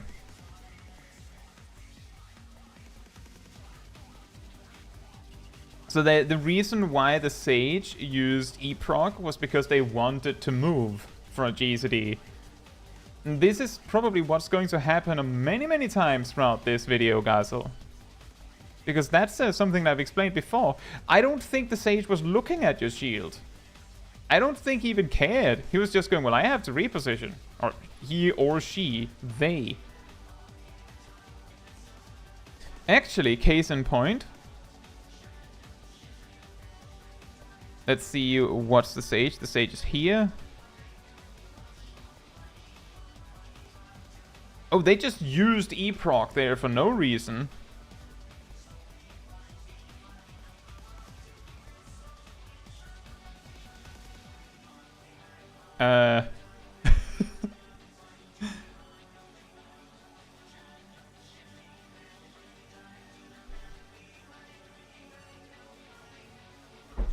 It's fine, baby. I'm just saying that if like you can defend these things by adding like in my opinion, then I don't have like then I can't like grab you on the word and say, oh, you said always. If you say in my opinion, then I can say, well, that's your opinion, and then you're totally safe. But if you say you should always do X, then I'll like just the mathematician in me will go, there exists at least one situation where you're wrong, hence you're wrong. That's the problem with saying always, because that means for all situations, and I'm a mathematician. Fisherman says, was the sage dot on when the spread law was overridden?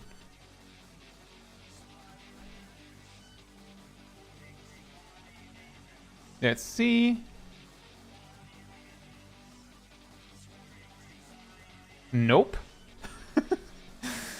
The sage just decided that they wanted to use eprog instead.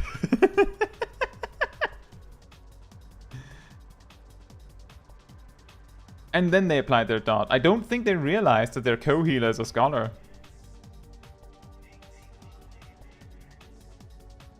I will say I have been in situations, given I play Sage as my main healer, I have sometimes accidentally broken an Adlocurium. Usually that happens because they're cast in quick succession, like one after the other, so that I don't have a chance to see it. Or I'm repositioning. I also just want to underline here that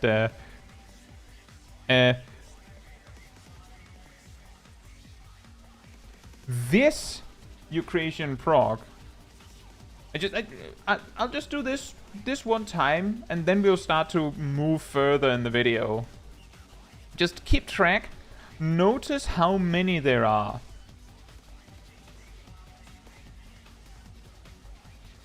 Someone got hit. That was a little bit worth, but that was like he would have lived anyway. The Sage used Eucratian Diagnosis to heal the Reaper, and it was a crit. Zach says, so I have a question. If you're playing with a Scholar who has priority of shields, it depends, but if the Scholar just put down a deployment tactics with a Mega Shield, then there's no reason for you to apply a shield. The way the game interprets it is Scholar shields always override proc, like E-proc, so the AoE Sage shield. E-proc overrides all Scholar shields, just every single one. It just deletes them. E-diagnosis also overrides all Scholar shields. In fact, it also overrides E-prognosis specifically. And the reason why that matters is because E-prognosis and all Scholar shields, so both Adlocurium and Succor, cannot override E-diagnosis. Like, for some reason, E-diagnosis has like some special protection that means that even if you try to apply a bigger shield, it'll just get denied. Normally, if you try to apply a shield of the same type, so Scholar on Scholar, or E-proc on E-proc, or E-diag on E-diag, the bigger shield wins. Matthew says the Sage rotation is an alternating E-prog and Toxicon, right? Ah, yes, the new... We found... Everyone, Matthew has been divined with the new infinite paradox rotation. We call it E-proxicon.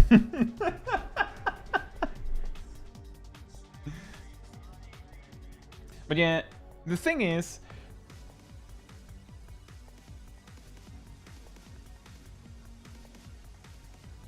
Let me just check something real quick.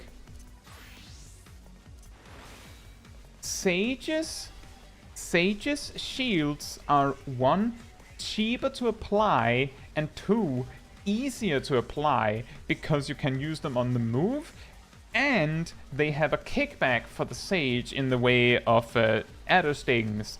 Scholar has more expensive shields, and they're not better. Like, they're equally good. Like, the Eucratian Prognosis Shield and the Eucratian Diagnosis Shield are just as big as Adlocurium and Succor. So there's no benefit to prioritizing either one for that. The Sage has cheaper and easier to use shields. The only reason that the Scholar would have priority is if they're going to use deployment tactics. But in terms of, like, practicality, if a shield is already placed, then neither should do anything. Like, if the Scholar did deployment tactics first, then the Sage shouldn't use E-proc.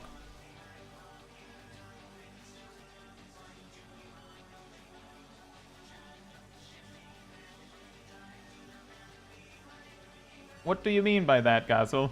Easier is not equal to use on movement?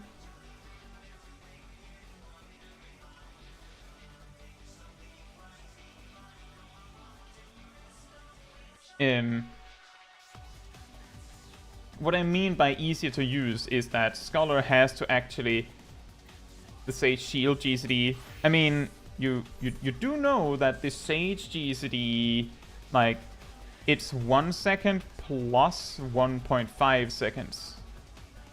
So it's the same as a regular GCD, it's just that it doesn't benefit from skill speed or spell speed. It also means that technically the Scholar Shield comes out like at least around half a second faster than the Scholar Shield, like if time is of the essence. But yeah, if you have latency, it might not be easier to use. But yeah, the logical reason why the Sage's spell shields take priority is because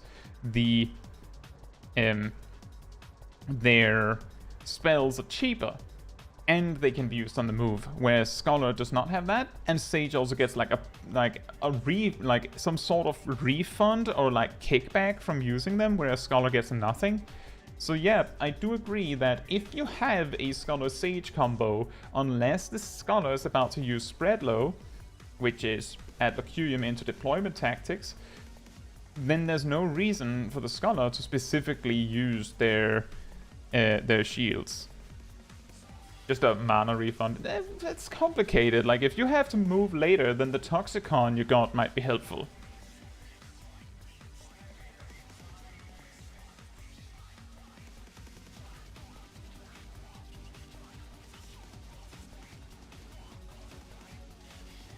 Soldier says, I was told Scholars have the biggest shields in the game. Actually, well, see, no, they don't. It's just that Scholars have the single biggest AoE shields reliably. Sage has the biggest single target and AoE shield. Like, if you like, however, the probability of you getting that when you need it is that if you do get it when you need it, then you also go out and buy like a lottery ticket, right? Because the way that works is Scholar can just click a button and then they get Adlocurium, and they can then use deployment tactics to get the biggest rage shield, and I'm pretty sure that beats Sage just in general. But Sage can get a really big shield if they use Zoe and one of the shield spells, and it randomly crits. That's the key thing, is that you can't guarantee it, whereas Scholar can.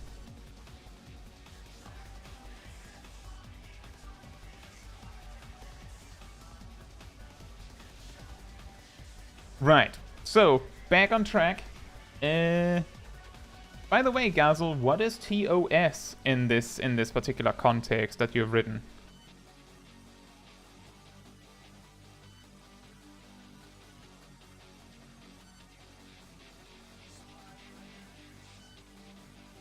Bit says, I, Scholar main, am now slightly envious of Sage. Why do they get cheaper, higher prior and refunding shields? Well, they don't exactly get a refund. They just get, like, a resource.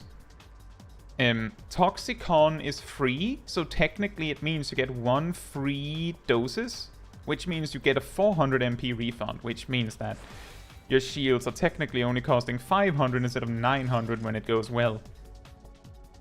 Why you get that? I don't know why they designed it like that. Sage both has that and more MP recovery than a Scholar, just inherently. from their toolkit. I don't know why.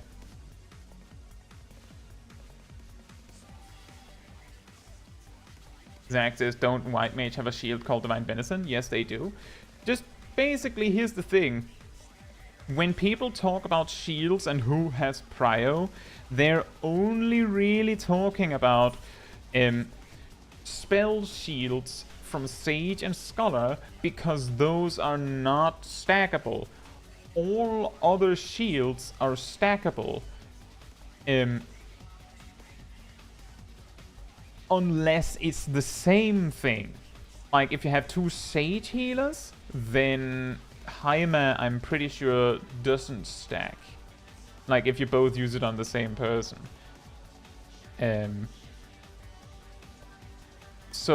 But everything else they stack. I mean, Soldier, here's the thing, and this circles back to the conversation about tenacity. Crit is like...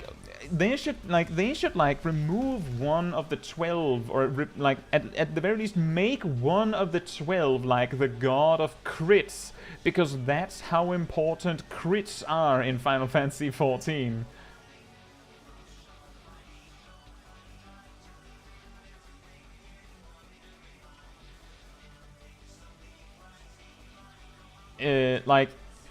You take basically any job in Final Fantasy XIV, and either their only stat priority, like the only build that is great, is crit first before everything else.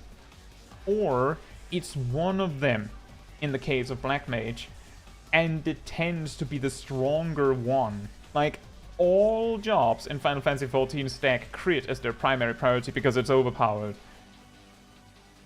And it's not even for, like, defensive reasons. It's just a bonus that Scholar and Sage just has this gimmick of, like, really also liking it for their shields. Like, that's just extra.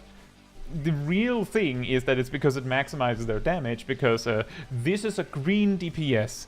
This is a blue DPS. It's also a blue healer for some reason, but it is a DPS. So it's all about damage. Something, damage-dealing bottleneck. Chelsea says, I believe Fastro does spell speed. Let me check you on that.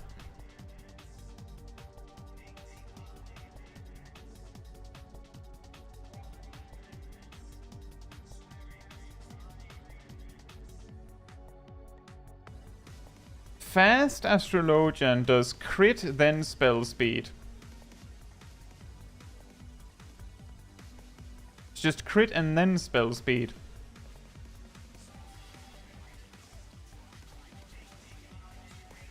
At least to what I can find.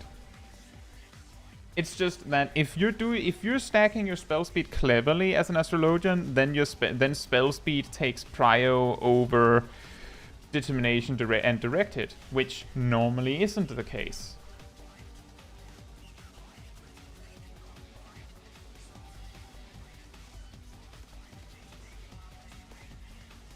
Jacob says the new WoW Discovery thing will literally be green tank memes. Wait, which one will be the green tank? Are you saying that the shamans will be tanks while being resto?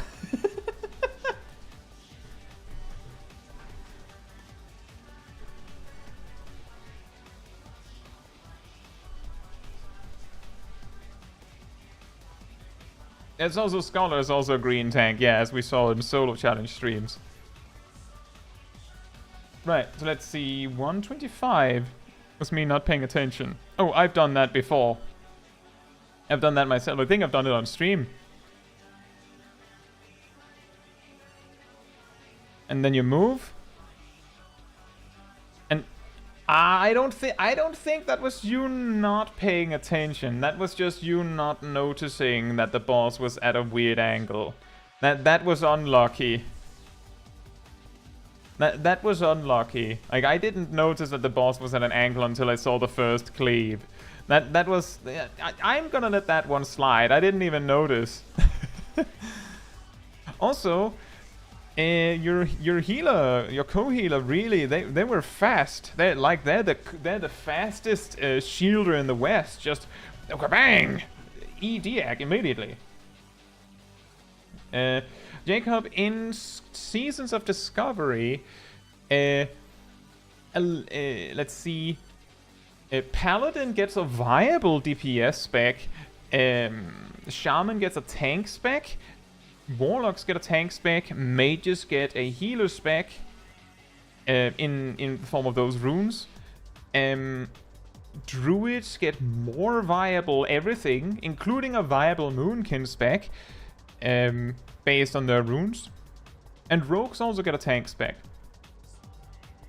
But I do agree that it might lead to a green tank in terms of Shaman. That would be pretty funny.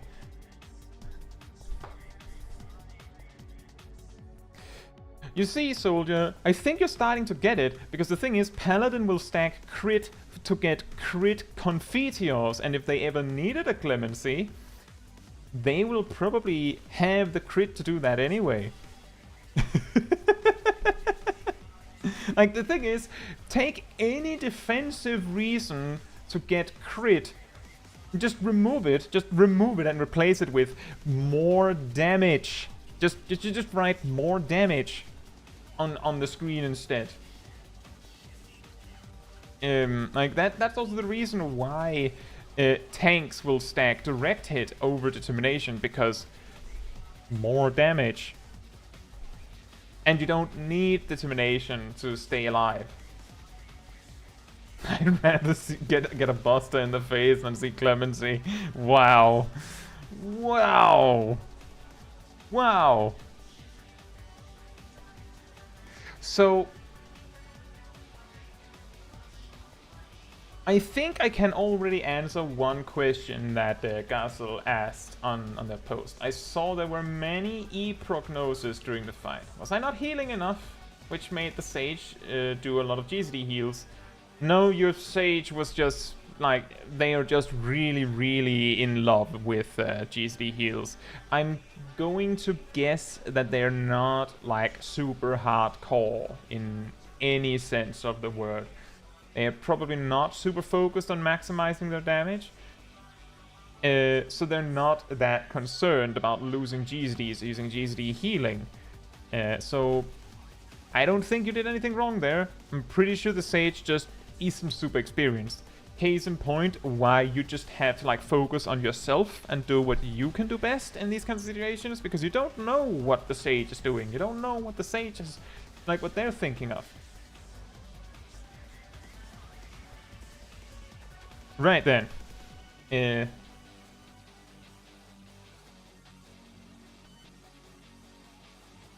that one is just, the Sage is a little strange. But that's fine, like it's a normal, there's no DPS check to worry about. Well, there is technically a DPS check, but like that's the ad phase. Has anyone wiped to the DPS check on P12N?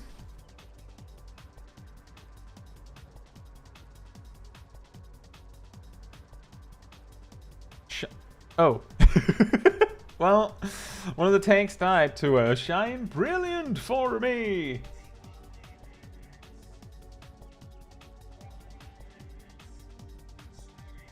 Can't remember, I think the attack is actually called like Partisan or something like that. I just remember that it's called Shine Brilliant for me. Sindra Björniel says there aren't DPS checks in normal, is there? There are DPS checks. I'll clarify it for you when we get to it, okay? There are technically DPS checks. Just to give you an example, everyone has done Bismarck, you know, big floaty whale. When it summons the two serpents, if you take like 2.5 minutes to kill them, they'll just disappear. And then Bismarck comes up and deletes the island and you wipe. 2.5 minutes or so, I believe. The thing is, it's only possible for that to happen if you never split them. There's also Titania Normal is a good one. That is a typical one where people actually see it when things go really wrong. But there are DPS checks in normal content. It's just that the DPS checks are so incredibly lenient and rare, and they're temporary checks. Like, it's in this time frame you have to do a thing or you wipe, and if you do it right, then the DPS check disappears for the rest of the fight. There are no hard enrage timers. There's just like small DPS checks throughout the fight sometimes. There's nothing to worry about, Cinder. Because as I was about to say, I don't think has anyone in the chat seen what happens if you don't meet the DPS check in this intermission? I'm pretty sure there's a DPS check here.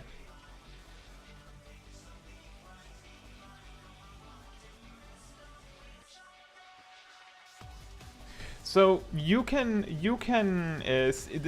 signal of a DPS check, especially in normal mode, is this bar here appearing. If this bar gets to 100 and fills completely, then it's a wipe. Usually. I think we have seen cases where the like punishment attack in really old content was weak enough that there was a chance that you could, like with a solo, like with a tank unsynced, maybe if you used every single cooldown you had, maybe you'd live it. But it's like, you're supposed to die if you fail this.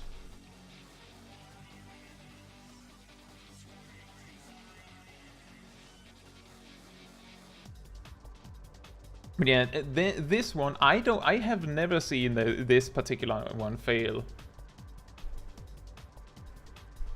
Gazel says me wasting chain here. Well, here's something that I want to add. I also pointed this out on the stream yesterday.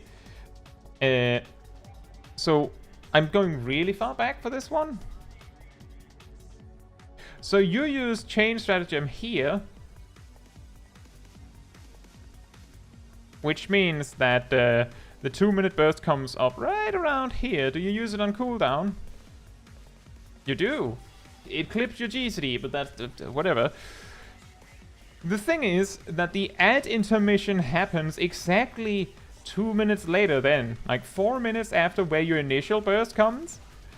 This is when it happens. It's perfect. I pointed out yesterday that I was basically as warrior. I just went like, I'm not going to use inner release because she's going to go into intermission now. So I'm going to keep that for this. And that resulted in my cooldowns being displaced from everyone else's cooldowns for the rest of the fight. The rest of the fight isn't that long because the boss was like, you know. But it's a classic. If you're not paying really close attention, you're going to waste your 2-minute cooldowns on that because she goes, oops, intermission. Yeah, she takes just long enough to do it that you end up using it and then wasting it. Like, it's perfect. It's so well done to mess with you. Chelsea says, I have had it happen before. You get deleted. Does she still do this and then you just die anyway if it's full? Or does it happen differently?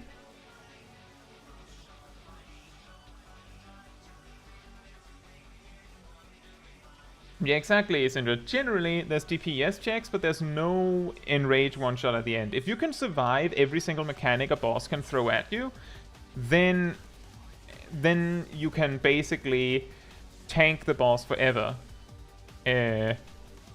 Like, there are even DPS checks like that in dungeons at times, like we discovered on the recent solo challenge stream where where I had a hard time beating the DPS check on Xenos. Let me just check something here.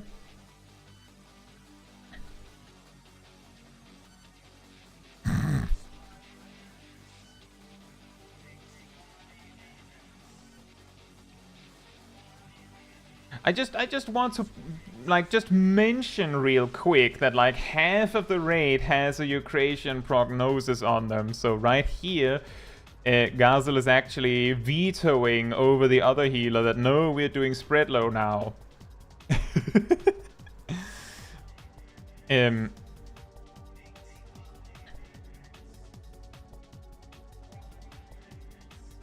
So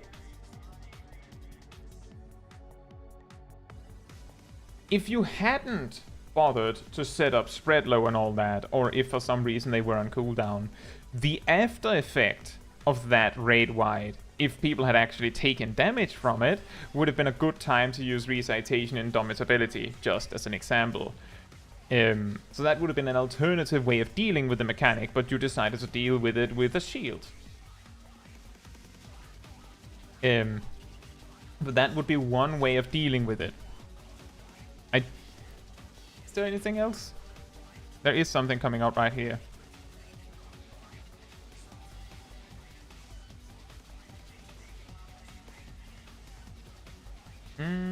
I couldn't tell for 607. You couldn't tell? So, oh yeah, okay, that's a little tough. So this is awkward when she's using this particular attack while she's at a weird angle. But what I usually do is that I use the arrow here. So, like, if she's facing us all, then you can see the arrow. I'm usually tanking this one or healing it, so I'm usually not that particularly bothered by about getting behind the boss. But if you use this arrow here, for those two, you need to be here, like over here, where one of your tanks are. And then, presumably for the third one, you have to be on the left side of the arrow. So you have to be here. 1, 2.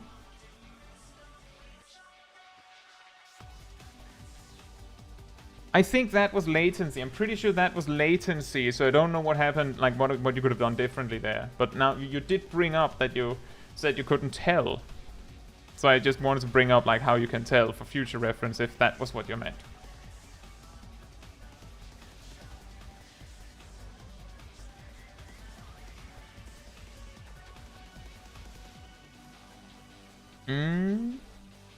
But yeah, I mean, I think the fight went well overall.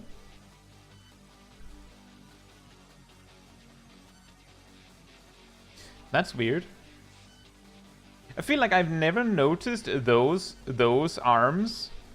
Like those weird arms. I've just noticed like her wings and her hands. I've never noticed those. Weird. But I think you did well. But yeah, specifically what would you normally, like when would you normally use Recitation Indomitability? Basically, if you need a massive raid-wide heal right now, then it is one of your better options as a scholar. It's not your only option, because you could also just use Indomitability. You could also use Fey Blessing and Indomitability. You could also use Seraph. But it's more to say that there are many ways you can... Well, there are a few ways you can use Recitation. I'm pretty sure... I can't remember if I still do it in my new Scholar Guide, but at least in my older Scholar Guide, I had like a whole section where I go over every single possible way you could use Recitation. Go like, yeah, don't use it on soccer. Don't do that. And then explain kind of how you could use Recitation on other things. But specifically, don't use Recitation on soccer. Everything else, there are situations where it might be helpful. Excog is rarely helpful in a raid encounter, but sometimes that tank buster is big enough to warrant it. Potentially. Otherwise, it's probably going to be on Spread Low or Indomitability, but never on Soccer.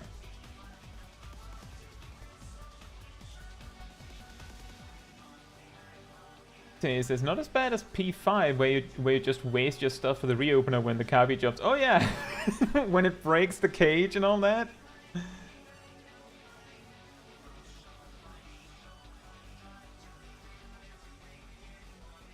I wonder what, like, Recitation on Sacred Soil would be pretty crazy. Just because it would mean that, well, hypothetically it would mean that the whole thing would be critting, right? But that's not how it would work out, like, realistically. Because it would work the same as how Machinist uses Bioblaster. If they use Bioblaster with Reassemble, it's just the initial hit that crits. But it would have been nice.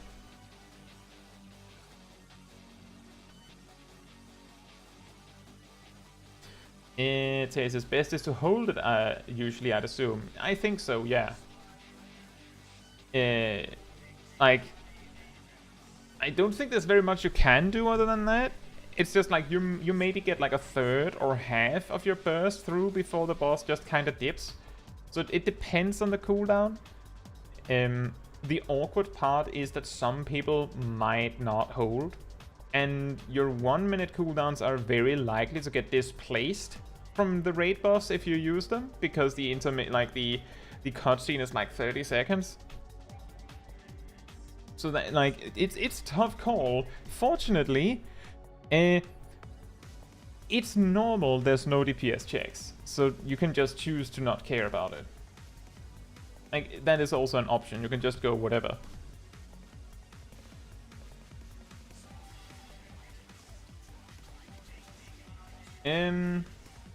Right. So now we mostly have clips left from people I don't see in the chat. So we can take some of the shorter ones first. For example, Gambler posted this one, which is for anyone that don't want to see it, just saying this is the newest trial on Extreme. I think.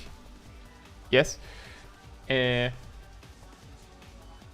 And Gambler here gets basically their reopener allegedly perfect or really well. Or they get their 2 minute burst right. While dealing with mechanics, it gets quite wild. Emir says, can I get a copyright strike on an unlisted video? You can get a claim? Because typically that's how it works, is that if you're not sure something is allowed, you can like upload the video without posting it anywhere. Like without like making it public, and then YouTube will check it and then go, oh no, you can't have this music playing or something like that. So you could hypothetically get like, you have to remember that if you put like music on that you're not allowed to use, then you will or that someone else has a claim on, you will typically not get a strike, you will just get a claim. That doesn't mean that your channel is crushed. YouTube has had so much trouble explaining this to people that when you get such a claim, they have like a huge block that is like, this is not a strike, because people misinterpret it as a strike.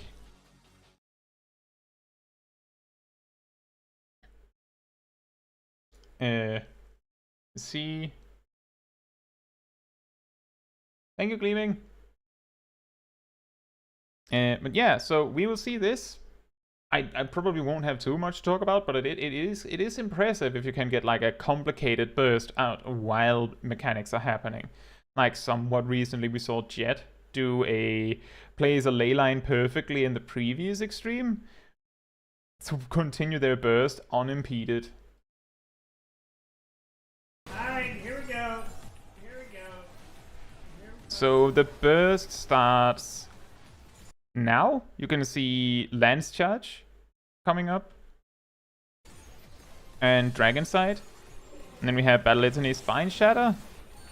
Chaotic Strike into Chaos into Geistgegul. And then we have the jump. And just keep in mind that all this has to be done while not dying to this. Was that a single weave? Let me see how that went. It's a little annoying. Whenever I move, it immediately auto-plays on this website. There's the jump, and then Mirage Dive, Dragonfire Dive, carefully, Star Diver, Bubble Strike into... What happened there?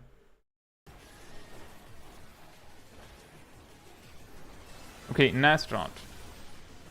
Did they miss anything? Is what I'm looking for here. No, they didn't, but now the video's gone. I don't really have much to add to this, but it is very impressive when you get everything right. Let me just watch it again where I actually pay attention to the mechanics instead. So if you've done the normal version, you know these blobs come out and they just flow forward like in the near raids? These claws are basically two really, really wide line AoEs. But normally they're two separate mechanics. So you don't have to like deal with both. And then there's these crosses. I can't remember if those are like cross AoEs. They are cross AoEs. You have to deal with all that simultaneously.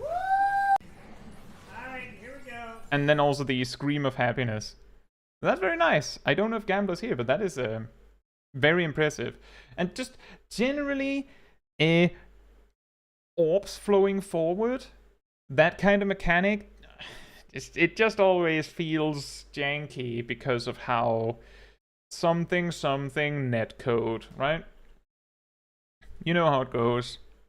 Something netcode.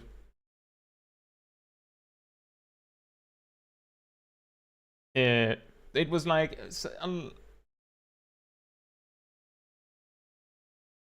wait, is this Xeno 10 years ago when he still had hair? No, I'm not Xeno.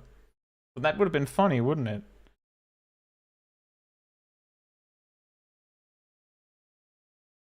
Is it him when he still had hair? And a smaller beard. What? I think I am. Well, I'm not even as red-haired as he is. So are you sure it counts?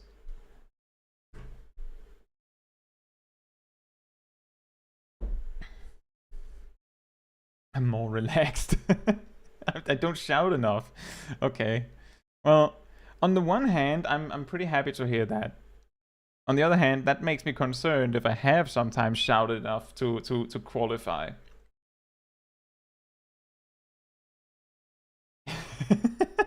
You don't shout enough to be Xeno. Ah. That's probably good because my microphone is so close to me. But that's interesting, Lagua. Like a week or two ago, someone said that I sounded like Desperius. So what am I actually? Am I like Xeno Desperius? Xeno Desperius. It's like the fusion in Dragon Ball Z. And then I become this. I'm glad to hear that, Lagran. Don't worry about it. I can take a joke. I was just a little bit surprised. Thank you. I'm glad to hear that they helped you. Erdal says you're the eulogia of Final Fantasy XIV YouTubers. Now that would be wild. I can't really explain that one because those that don't know who eulogia is would find it a spoiler, and those that do know, well, you probably get the joke. I am all of them. I don't know what part of me is Mr. Happy and like the rest of like Desperius, Misshapen Chair, Xeno,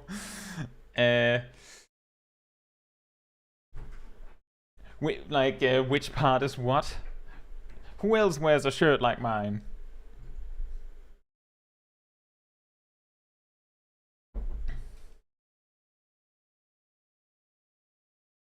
I'm glad to hear that, Chelsea.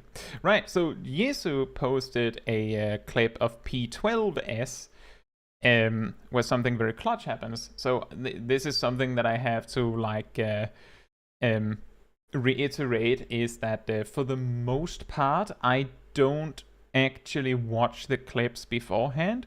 I might watch a little bit if I need to be sure of something, but I usually don't watch anything beforehand so that you get the live reaction, right?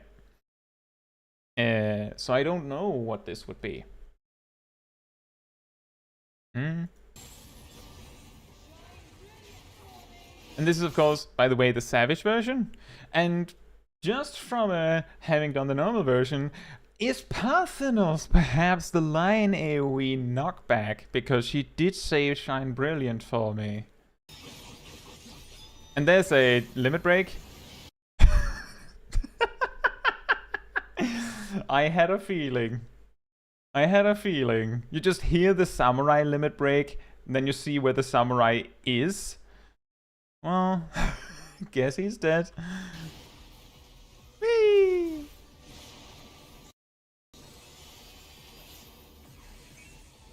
This is like desperation mode, just trying to kill the boss before you die, because wow!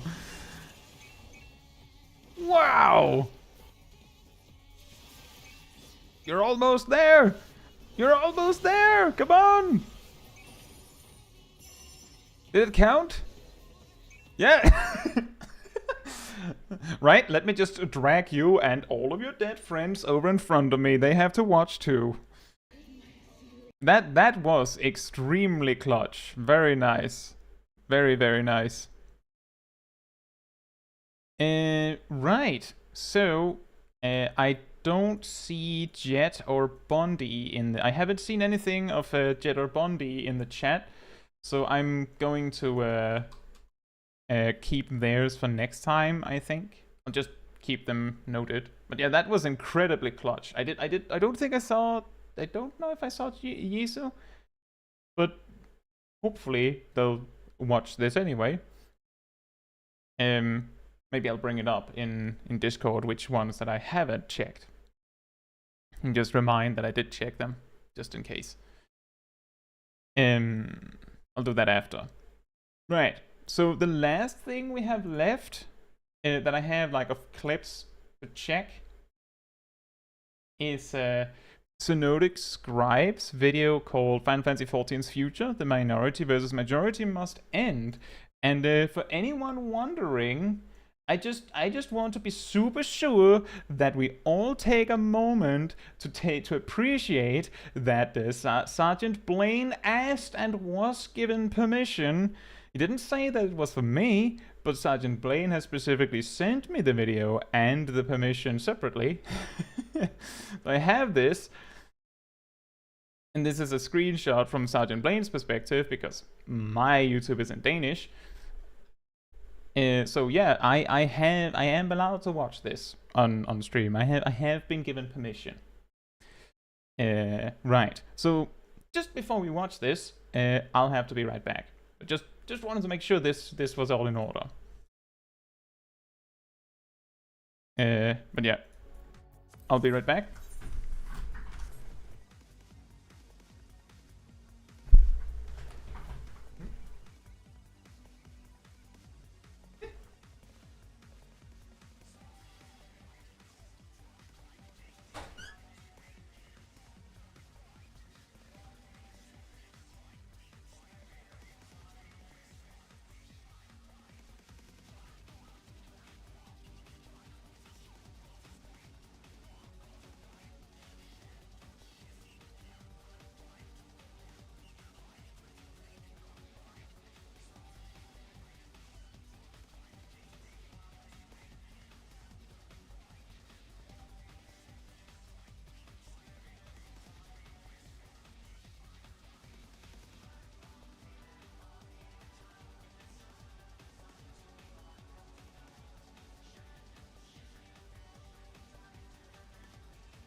Alright, I'm back.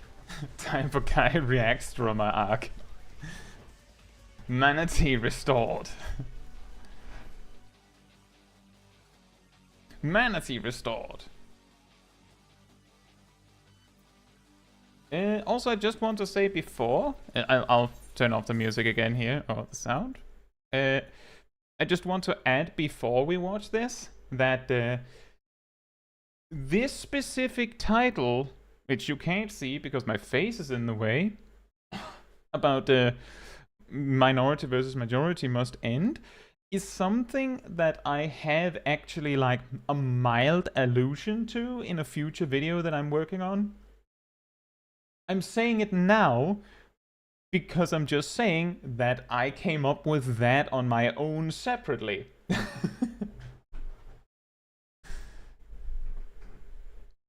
Right, so this of course also means that there's some part of the screen you won't be able to see because of my face. For just for anyone, I will say I would very much appreciate if, as we watch this, if you like, you know, give it like your view separately if you can. Maybe give him a like, you know, do the right thing by Scribe. He's really good sport about it. Very, very nice. So if you can like, you don't have to like watch it with sound and everything, but if you watch it so that, you know, we're all watching it instead of just one person, then I think Scribe would be very happy. No, I've said it. I've suggested it. I can't force you to do it. But I think that would be a very good way to go about it. Right. I'm watching you watch it.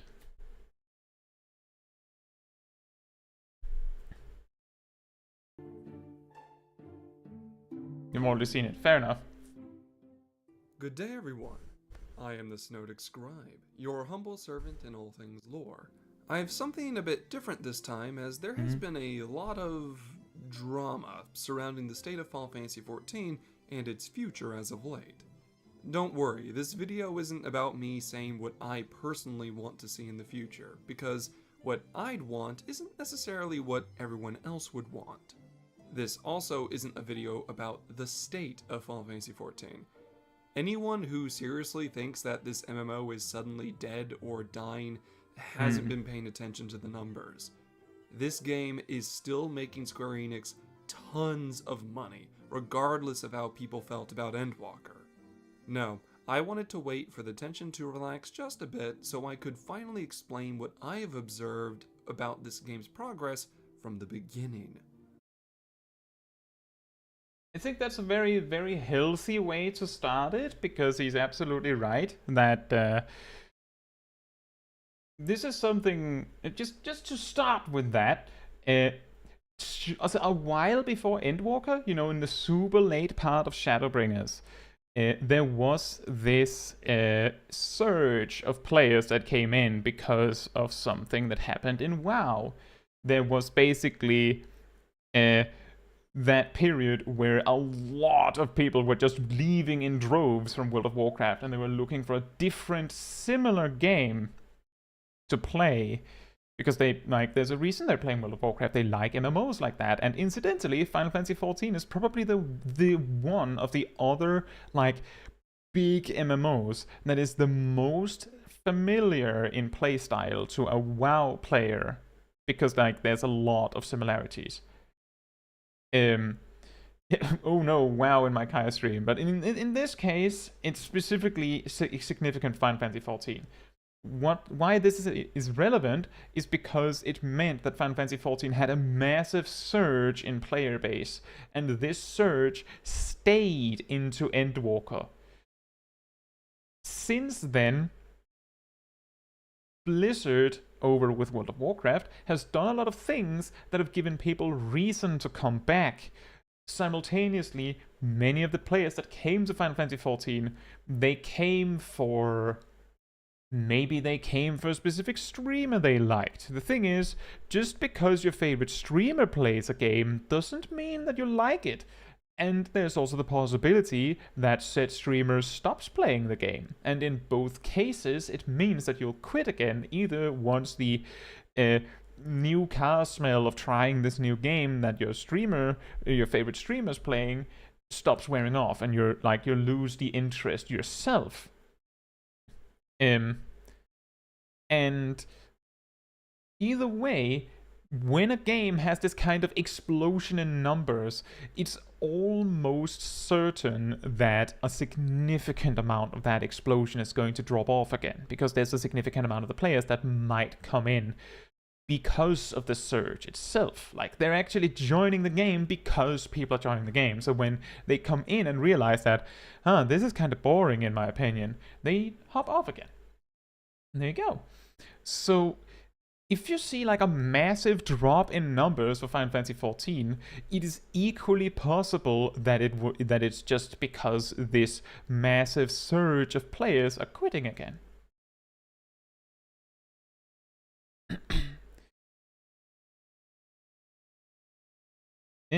Oh, good, yes, sir. But yeah, basically, right now, we are in the period of an expansion, and we've been in this period of an expansion for a while, where there is like the biggest content we were anticipating was a new Alliance raid. We were probably surprised to find that we got an additional variant and criterion dungeon, but we're not expecting to get anything major added to the game until Dawn Trail, which is like at least half a year in the future. So if you are not having fun with whatever you're doing, if you can't find anything to do right now, there isn't going to like magically appear something to do in the game. So it makes sense that there's going to be a significant drop in player base right now. And the thing is, and I'm pretty sure Scribe will say this probably happened in A Realm Reborn, even though the total player size was smaller. It happened in Heavensward, it happens in Stormblood, it happened in Shadowbringers, and it will of course happen in Endwalker. So I agree on that there's no reason to doomsay as much as some people have, although the majority of the doomsaying, I'm pretty sure, is originating from a very specific video. You know the one? Stand and let thing resolve. A bit of perspective from a historian, one might say. For those of you who don't know, I've been playing Final Fantasy XIV since 1.0, and yes, 1.0 was indeed horrid. Oh. The respect that was gained from the creation of A Realm Reborn is well earned. They performed nothing less than a miracle of work ethic and vision. And despite how you feel about ARR, not many studios would have been able to pull off what they did. So you gotta put at least a little respect on its name. And ever since 2.0's launch, I can't remember the name exactly, but the one about Final Fantasy XIV dying from links. Yeah, this game is dead. That's the one. I've watched Yoshi P and his team change. I think it was like this game is dead or something like that. Final Fantasy XIV is dead. Lauren says, I have a question. Will there be more steps of mandible weapons? One more step, and it's probably coming in January. Many things about the game over the years. Some changes have been rapid, while others have taken their time. Some changes I've enjoyed, others not so much. But at least things were changing. For example, PvP looks nothing like it did on release, and I would say more people are happy with what it is now versus what it was back then. Honestly, it's refreshing to play an MMO where it feels like the creators are really trying, even if I don't always see every change as positive. Yeah, I've kind of said the same or feel the I'm going to break same. this video down into 3 parts, and hopefully by the end you'll better understand what I mean when I speak about the future of Final Fantasy XIV. Part 1. The reason. The entire reason I'm making this video is very simple. I read an interview between IGN Brazil and Yoshi P, and something stuck out to me. Specifically, they asked him about the current 2-minute meta and homogenization of jobs, and his answer was something I feel many players overlook. That's a difficult question. We have skill rotations varying between 60 and 120 seconds for the most intense phases, and that's how it works currently. But the reason it's like this today is that we've received, in the past, feedback from all over the world saying that the timing of fights were difficult. It was difficult to align skills between classes. We were asked to unify everything. And precisely because we received these requests to homogenize this, we homogenized it. I've brought this up somewhat recently as well. Specifically this, I didn't like grab the specific article quote, but I specifically remember reading this myself and going, that makes perfectly good sense that they would do that. Why else would they do that? Why else would they quote unquote dumb down the game if everyone hates it? Hypothetically, if everyone hates it, why would they do that? But the thing is, it's true. I'm just saying, my video on where I talked about whether it was a problem that the 2-minute meta is very overwhelmingly homogenizing for jobs, because there's not that much you can do uniquely with jobs if they all have to have a 2-minute burst, right? It kind of simplifies your options. Sorry. And many comments on that video, on that specific subject, were genuinely, I like that all the jobs are kinda the same and very similar, because it makes it easier for me to change on the fly if I need to. I don't want them all to be super unique, because that makes them harder to all play. Which I think was very weird of a perspective. Like, I talked about this yesterday when someone said, what do you hope to see of Viper? And I said, I hope it isn't Reaper with more OGCDs, because I don't want 2 Reapers. We have Reaper, we don't need 2 of them. That's also why I can kind of understand when people are like, Lamau, we have Warrior and Dark Warrior, and we have Gunbreaker and Light Gunbreaker, because there are so many minor similarities between Warrior and Dark Knight, and Gunbreaker and Paladin. It's not obvious, but if you really sit down and try and focus on it, it's very hard to overlook once you've noticed it. And it would be more interesting if the jobs were unique, like felt more unique, right? Specifically more unique. Not that I'm saying they're not unique. It's just give it a little more, right? A little more.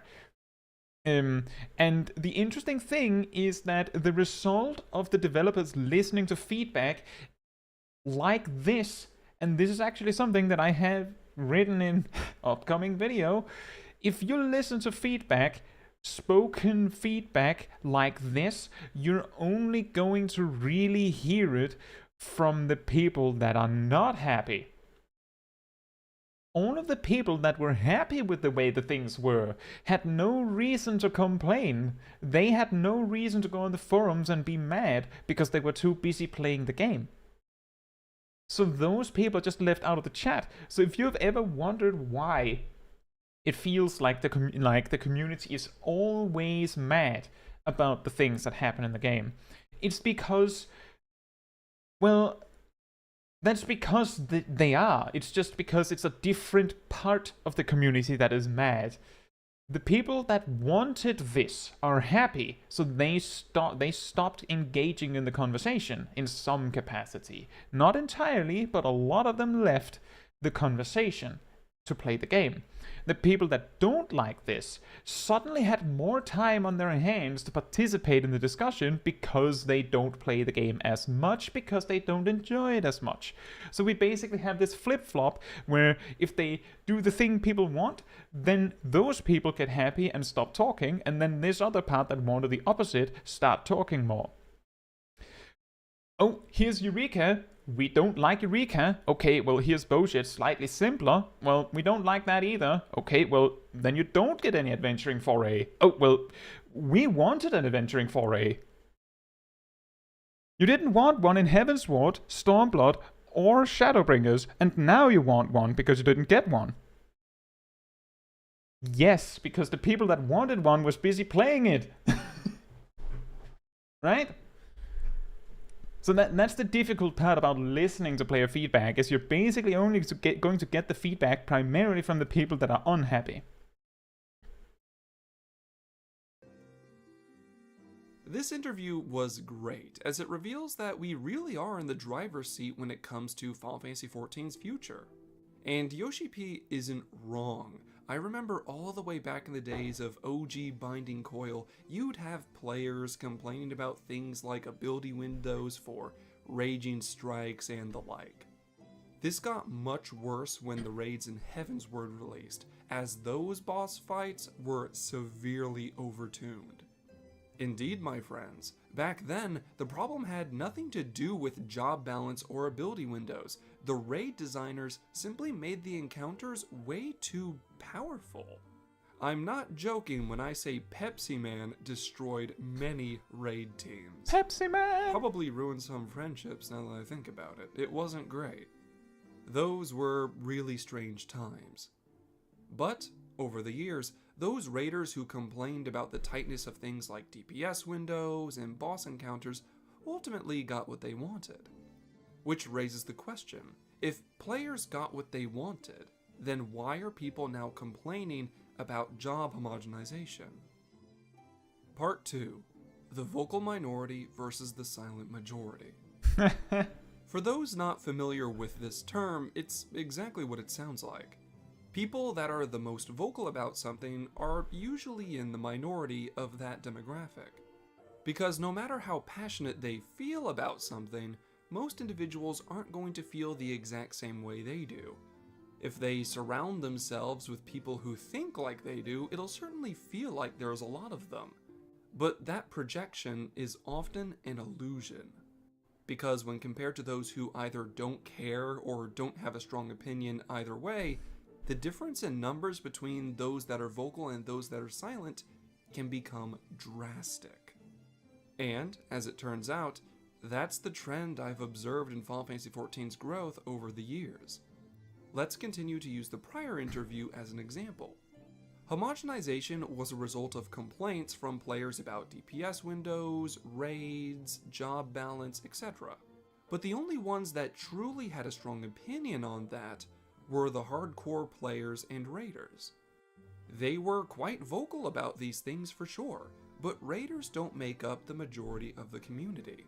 While I couldn't find current raiding numbers, the history of this MMO has proven that, on average, only about 20 to 25% of players actually finish an expansion's raid tier across the world.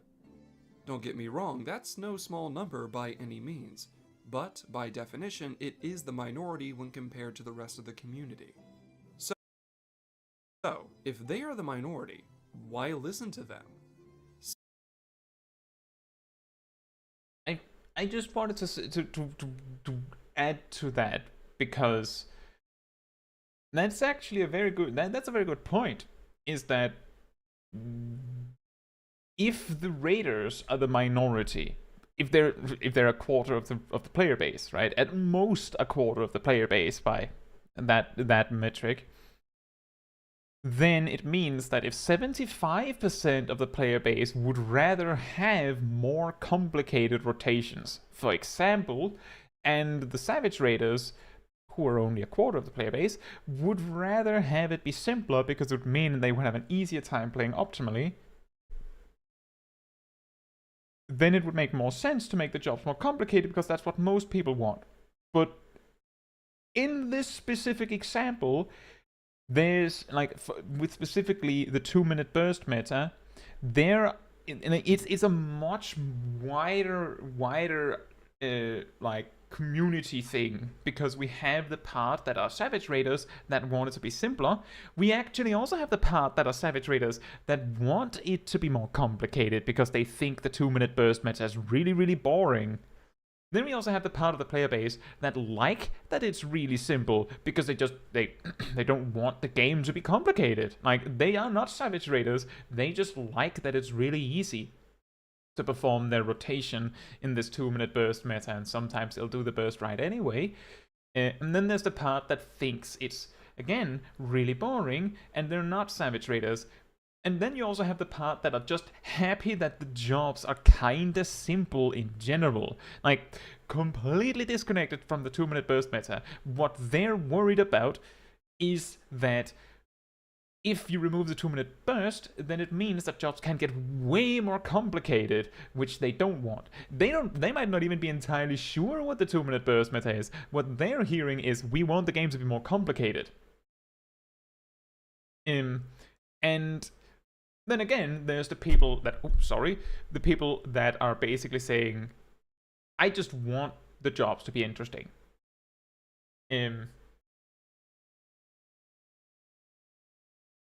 And all of these are basically different voices in this conversation about what to do. And what the best choice is complicated, and given that we won't ever be sure how everyone feels about it, it's going to be very hard to find the right decision, especially if the developers are listening to those that are vocal about it. Genuinely, some of the videos that I put out where I'm basically just positing like a subject, like the damage dealing bottleneck, or is the 2-minute burst meta a problem, or all the substats are boring, and things like that. It's not because I'm like, oh yeah, they should change all this. It's more to like bring light to these kinds of subjects and going, what do we actually feel about this? Like sometimes, like for example with the substats, I put out that video, and the best counterpoint to that I learned from a comment, which I also mentioned yesterday. If the stats were interesting, we would still just look up a stat priority and follow that, so no one would benefit from it being more complicated. In fact, the people that don't the people that don't benefit from it would be the people that don't understand stat priorities. They would be at a worse disadvantage just because the stats are more impactful. So it would basically just be, okay, now the stats are more impactful, so now it feels more sucky at the start of an expansion because you don't have a lot of stats in the like starter gear of an expansion. And then it starts feeling less sucky as you go because your gear gets better and get more stats. And that's ultimately the only thing you would get from this. That now there's a lower valley at the start of an expansion and a higher peak at the end, and it's probably not better for it. And the people that would think that's cool probably would be a very, very small minority of players, which I would probably be in. Like, I would probably be in that minority that would think it would be interesting. But after hearing that comment, I got to the conclusion that probably for the best of the game, it would be better if we don't get interesting stats.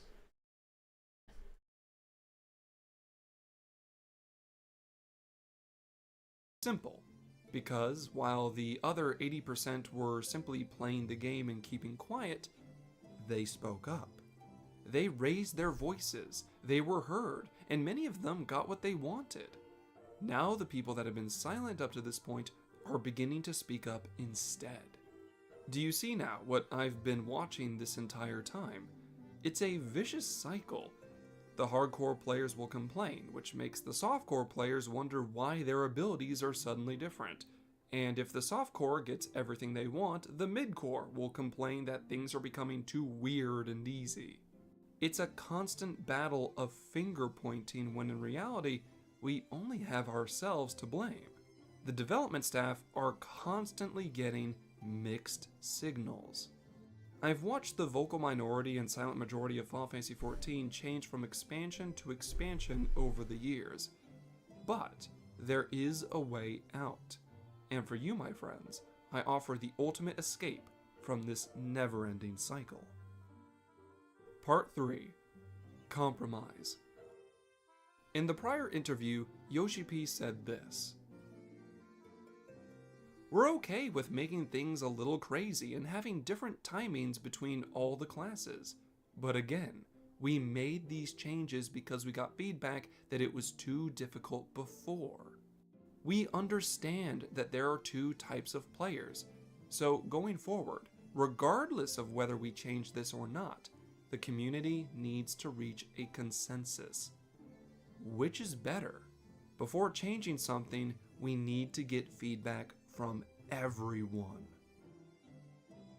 He's not wrong. This cycle of satisfying one group at a time isn't a permanent solution to the problems like the state of jobs in Final Fantasy XIV. If they only listen to the vocal minority every expansion, then there will be another set of complaints from different players later down the road. The way to break this cycle is compromise. As players, we need to be mature enough to accept that we won't always get everything we want. But so long as we're getting the core of what we desire, that should be enough. Raiders who want tight boss windows benefit from homogenization, but more casual players who likely have no desire to raid want jobs to feel more unique and exciting. A compromise must be made between these two. For example, casual players. I was thinking the exact same thing. He's asking a lot from gamers. I basically, like, I went over, like, the reason why I basically managed to, like, steal the word of, like, taking the vocal minority sign and majority thing and basically explain that before I got to that point in the video is because it's a common problem. The thing is, the people who are watching this video will, for the most part, be the vocal minority, probably. The silent majority are not might not be watching this stream. I say might. They might not be watching this stream. They might not be watching this video. So there's nothing that can be done. Gazel says they should probably have a voting system in game. Not everyone likes to write something on the forum for things they have already got. And see, that is also an interesting thing.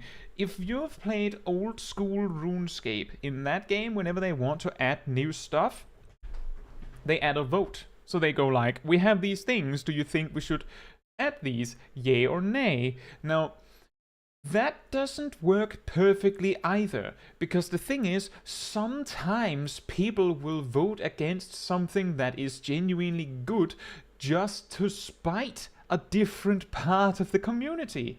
For example, basically, if they have a vote on something that is PvP related, then all of the non-PvPers will basically just vote no because they don't care about it, so they'd rather not have the developers waste their time on PvP content when they could be making more PvE content. You can see that, like, puts people up against each other. If a vote is made saying, should we make the jobs more unique and crazy? Like how they might have been a little bit more before this homogenization, then all of the people that want it that way will say yes, and all of the people that don't want it that way will say no. But there's also a genuine possibility that there will be people that don't care either way that will go, well, I think it would be funnier if the raiders had to deal with the jobs being more unique and just vote yes, even though they don't care. And this can, like, the thing is, I'm not, it's a good suggestion, Gazel. The thing is, what Scribe is saying here is, it's correct. Like, he's right. The problem is that there's a reason why it isn't working. Because that's, like, this is what we were supposed to be doing already. The problem is that there's going to be a huge part of the community that just won't participate in the discussion because they're too busy enjoying the game. Like, as I said, with the Eureka Boscia thing, adventuring forays, why did they go away? Well, people didn't like them when they were current. Well, at least the people being vocal about it didn't like it when they were current. Which means that what the developers see is, while Eureka was current, people were complaining about Eureka. Okay, we make Boscia less intense compared to Eureka, and we also give you alternative ways to get the relic weapon, so you don't have to be in Eureka all the time. We make it like, we dumb it down a little bit. People complain about Boscia. Now there's actually more people complaining about Boscia, because the people that liked Eureka as it was now complain that Boscia is like sucky Eureka, like meh Eureka. They would have rather had Eureka again. And the people that didn't want Eureka, like originally, also don't want Boscia. Like, they don't want either of them. So they just keep hating it. So like, the only solution to calm those people down is by having no adventuring foray, but then what you notice is the moment that there's no adventuring foray, the people that complained disappear and are replaced with different people that complain that there is no adventuring foray. So this is a problem. In this particular case, this is actually not even democracy, soldier, because in this case, it's but like a silent, constant vote that happens all day long, all week long, all month long, all year long. And the only people that are showing up to the voting booths are the people that are not happy with what we have. All the people that are happy are too busy enjoying what we have to show up for the vote. You may indeed get what you want, and in the future, jobs might be more distinct and less homogenized. However, this will likely increase the skill ceiling, making some jobs harder to master than others. Things won't be as easy or simple as they are now. Are you prepared for everything that entails? Meanwhile, raiders, trust me when I say you want the casual and mid-core players to be happy. These people... Exactly, Ymir. The people who are not voting are those that want it exactly the way it is. So they're not saying anything. So the only way that the developers would actually be able to gauge the happiness of the player base is when people are complaining less, like overall. That's when people are the happiest, when there's the least amount of complaints, which I think is a really funny situation to be in, albeit also very, very dark in a way. Make up the biggest chunk of money an MMO generates, and without them, you wouldn't be getting things like ultimates in the first place. The total number of people playing things like ultimate material don't make up the difference with how much time and money goes into making those fights. If you want difficult content more regularly, you need to accept that the moneymakers have to be satisfied. The truth is, most players don't care if jobs are optimized. What they do care about is if they're fun. If you want something, be prepared to sacrifice something. Compromise is all about getting as much of what you want in exchange for a little bit of what you probably didn't. That being said, don't be fooled, my friends. There are party poopers out there that won't be pleased no matter what the developers do. It's better to ignore them, and I ask that you pity their self-imposed misery, as there's no such thing as making them happy. Wait. The Final Fantasy XIV community...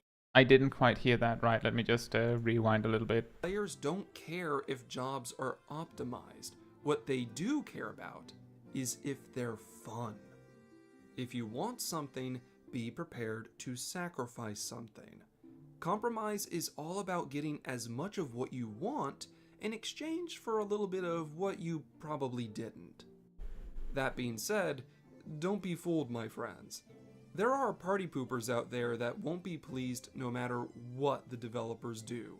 It's better to ignore them, and I ask that you pity their self-imposed misery, as there's no such thing as making them happy. The Final Fantasy XIV community has been celebrated multiple times as being the best of any MMO. Well, the time to prove it has come once again. So long as you are prepared to compromise with your fellow players, I honestly believe that most everyone can get some of what they desire when it comes to the future of this MMO. That being said, it's time to speak up. All of us, no more vocal minority or silent majority, everyone needs to be honest about what they want out of the future of this game. Dawntrail marks a new age for Final Fantasy XIV, and I, like many other players, want it to be the best it can be. So ask yourself, what do you desire? And what are you prepared to compromise in order to get it? I understand that I've only used jobs as an example today, but there are many other parts of the game I feel that we can reach an agreement with. All we need to do is talk it out and find the middle ground.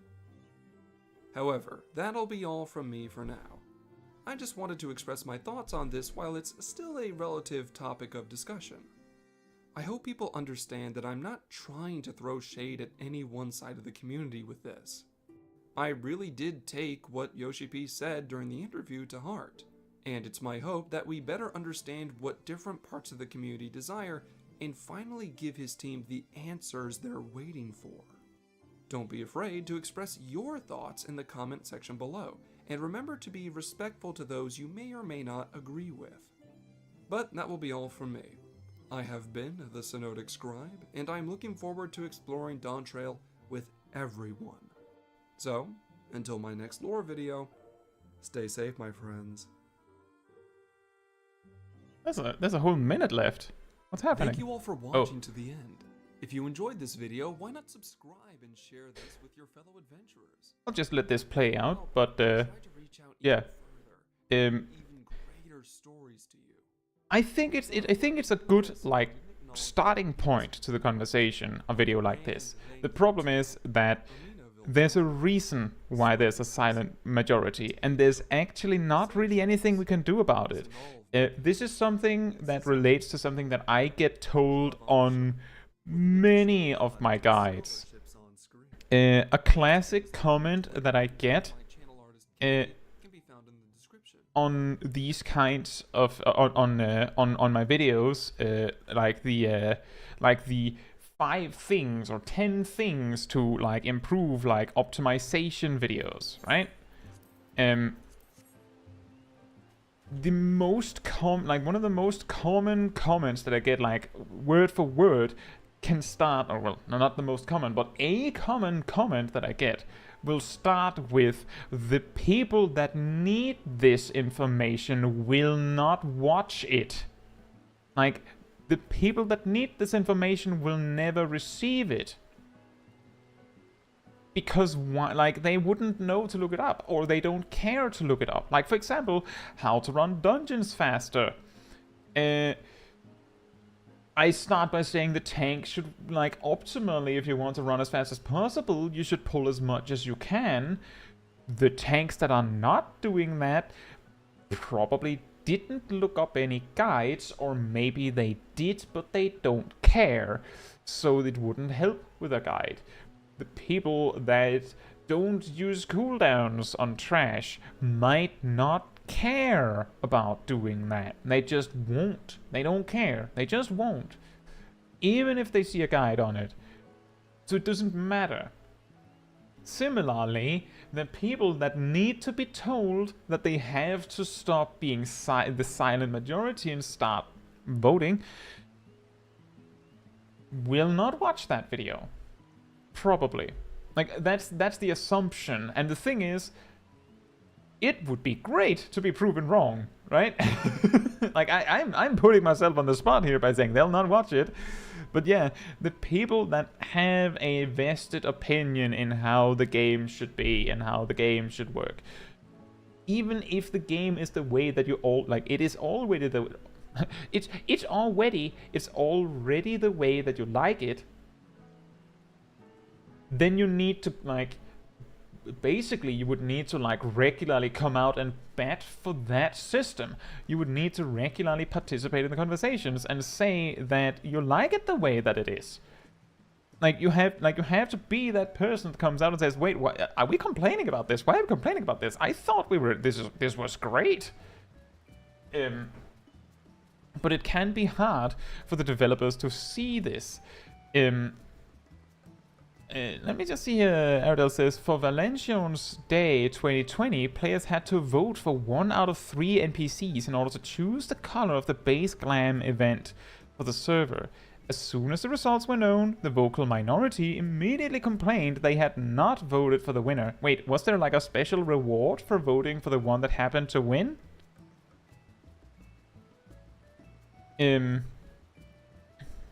And Cat Damon says, surely they could track things like achievements to see how popular Eureka and Bosha are. And see, here's where the problem arrives, and I'll get to that with Gazel's comment. But you can say that people were only doing Eureka and Bosha because of the gear upgrade if you go with the achievements. Exactly. So, to get the best weapon in Stormblood, you had to basically complete Eureka. So you would have the achievement. You might not enjoy Eureka, but you had to do it to get the relic weapon fully maxed out, which was the best weapon. In Stormblood, the substats on your relic weapon were semi-randomly rolled, and they could roll multiple of the same stat, which meant that that was the highest possible ever seen that you could have, like, relatively speaking, critical hit on your weapon. Because you could have a weapon with just critical hit. Like, imagine the critical hit, dissemination, and spell speed combined on this weapon was just critical hit. Just all of it was critical hit. That was possible at that time. So that was the best weapon by a significant margin. So you had to do Eureka. Then there was also the elemental armor, which was slightly lower item level than the, you know, the savage gear, but had 5 materia slots. So while it wasn't best in slot necessarily, it was really good, like extremely good. In Shadowbringers, you didn't have to participate in Bozja and Sadnor like a huge amount.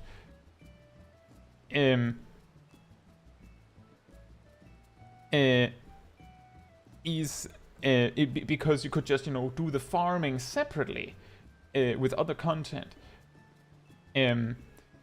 But you had to complete the Dalriada, which is the finale of Bozja, to be able to finish a relic weapon. So you would have the achievement for that. So again, the reason why people complained about Eureka was because the people that were complaining about Eureka were primarily people that felt like they had to do Eureka and didn't want to do Eureka.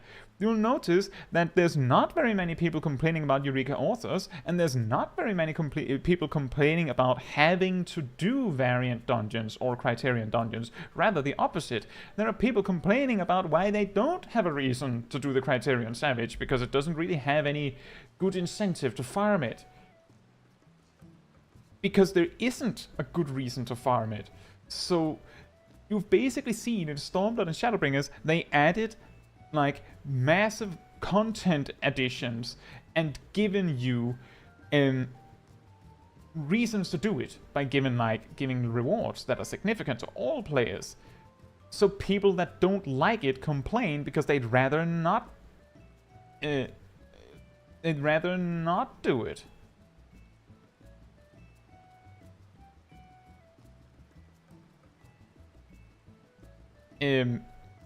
And so they complain that maybe they won't have to do it in the future. So in Shadowbringers, they got it toned down. But the thing is, what are you talking about, business, Bob?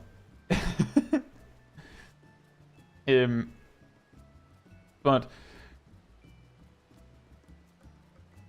we're talking about Scribe's video, this one called Final Fantasy XIV's Future, the minority versus majority must end.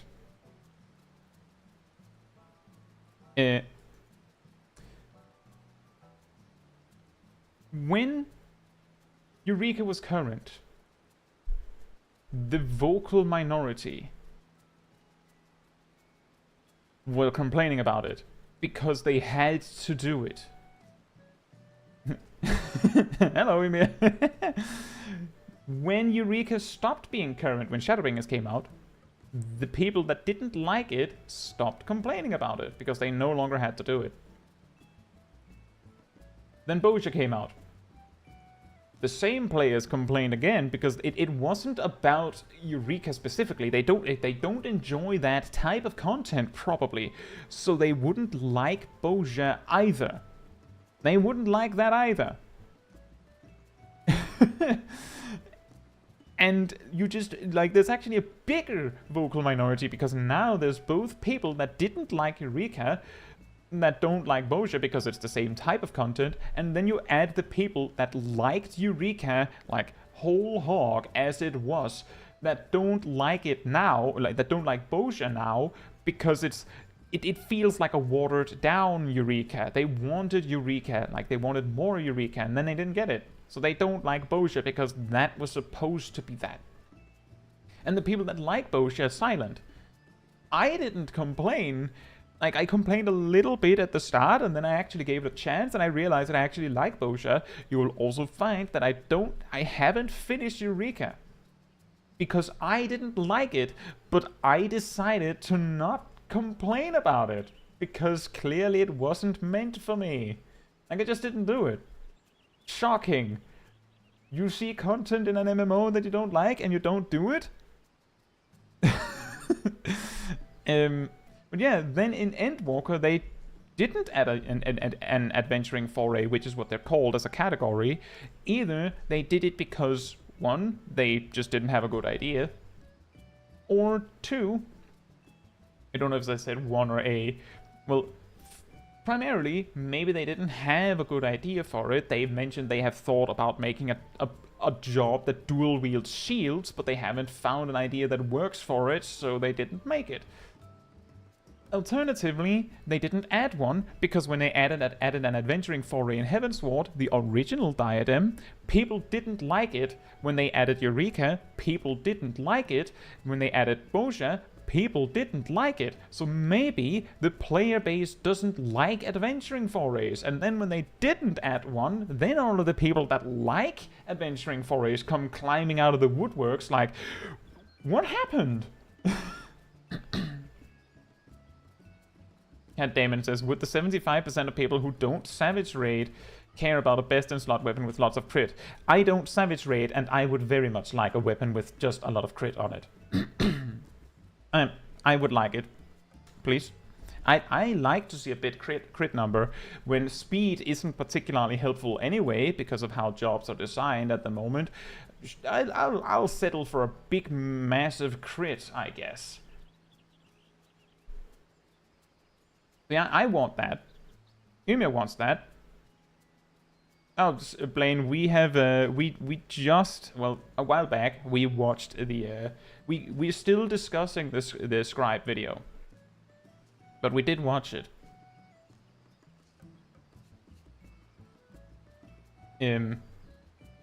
Same, but not enough to do a Eureka. There's also the thing that there's no reason to get that weapon anymore, because any situation where you would use it, you would be synced, so it wouldn't be helpful.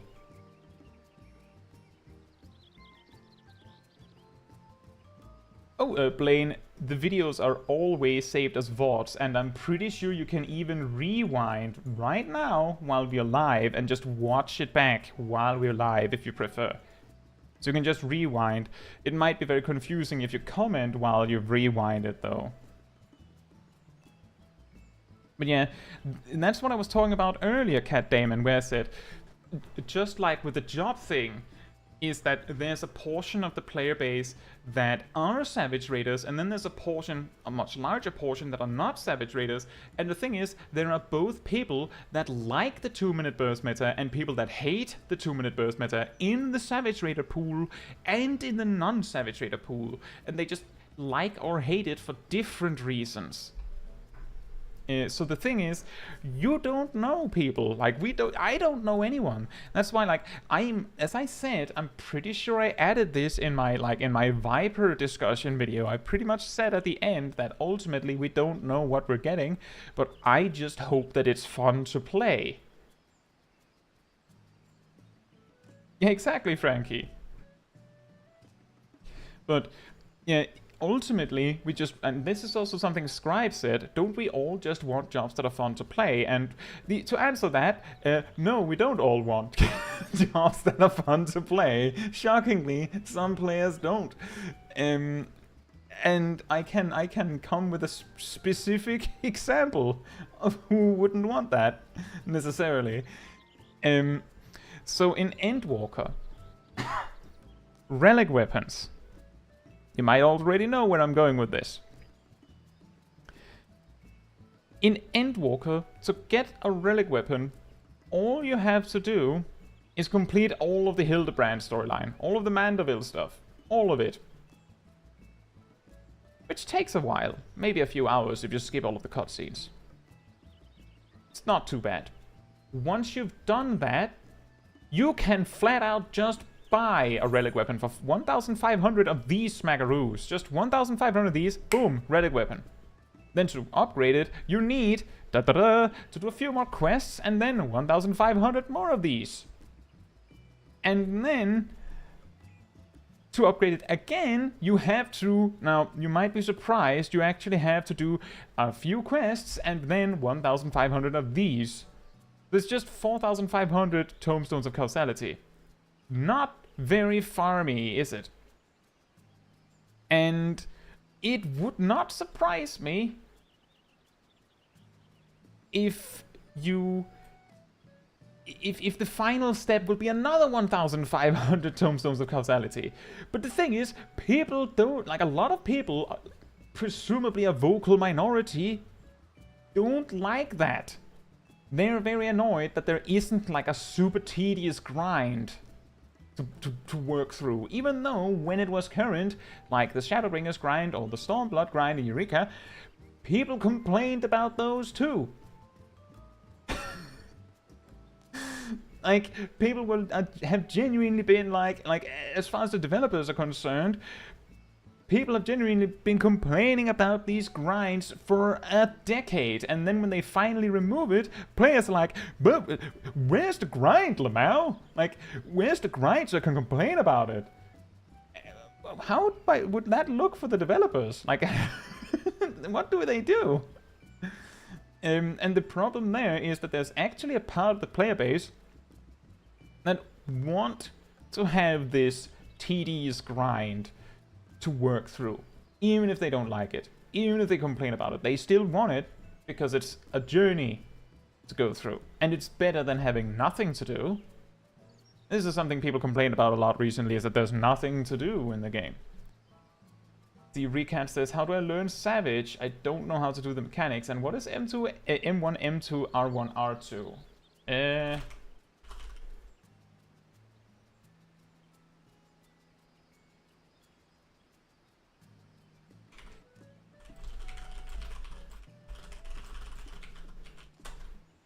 I have made a guide for getting into Savage, which goes over a lot of the things you might want to know before you like queue into Savage or do something. Also, to your exact question with M1, M2, R1, R2, M stands for melee and R stands for ranged. And melee means any melee job, or potentially a ranged if you have a lot of range. R stands for any job that can shoot at range that is a DPS. So mages and ranged physical DPS. And it's basically positions and stuff like that. They typically talk about with that. It's like shorthand. Hey Sam, I'm doing well. How are you doing? I feel like there was like a big blob. Let's see, a bit says counterexample. Me, I care about doing things well. That's fun. I know I don't do everything right. That's a lot of how I am in this chat today. I needed info. Maybe not as much as some, but still. Exactly. There are, like, that's the thing, is that whenever I see... enjoy recats. Whenever I see hardcore raiders refer to casual players as if they're players that are basically idiots that don't now know how to play the game or care about playing the game well. That's really offensive, because I know that a massive, like a pretty substantial part of my viewers are casual players that want to get better. Not necessarily because they want to Savage Raid, but hey, even if I'm not a speedrunner of games, I might appreciate having an optimized build in an RPG myself, right? Like, I would like to play well. It also makes it easier for me to play the game if I know how to do it well. Even if I casually play a game. Like, it's nice to know. Similarly, you sometimes see casual players refer to hardcore players as if they all are like parser mega nerds that only care about getting like maximum damage, and like casting a GZD heal is not allowed and stuff like that, which is of course also an exaggeration in the opposite direction, because most of us are somewhere in the middle, right? Like, of the 20 to 25% of the player base that Savage raids according to Scribe, or according to Scribe's source, it's only presumably an even smaller percentage of those that are actually passing, like actually trying to pass a really, really high result. So that could be 1%. So it's a really small amount of players. And yeah, exactly, Frankie. Some people want to get better so that you don't feel like you're getting carried, which is also significant. It's also important. So, like, it's a huge, like, there's a massive spectrum of players, and that's why, probably why, we can't agree.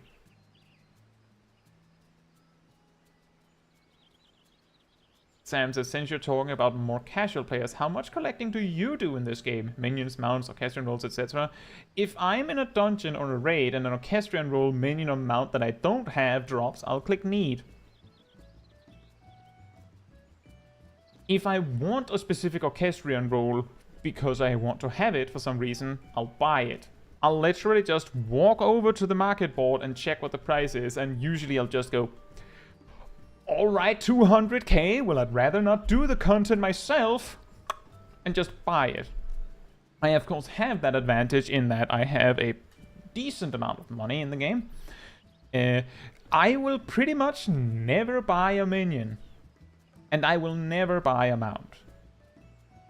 I will mainly do mount farming as something to do with friends, like as a reason to do more difficult content with friends, but I don't actually care about farming mounts in general. It's usually the journey that is fun for me, and then having the mount as like a finish signal for that journey is nice. But I'm not a collector of anything. Like I'm maybe a collector of mastery, because what I care about is rotations. Like sometimes, I haven't done it recently, but sometimes I will literally I'll teleport over to Palaka's stand, where the Stone Sky Sea is, and just practice rotations for an hour. Just say, I want to practice Paladin, or I want to practice Reaper, or I want to practice Black Mage or something, and just do rotations. And just, like, jot down whether I'm doing better or worse each try. Just for fun. But I don't care very much about collecting stuff. Not really.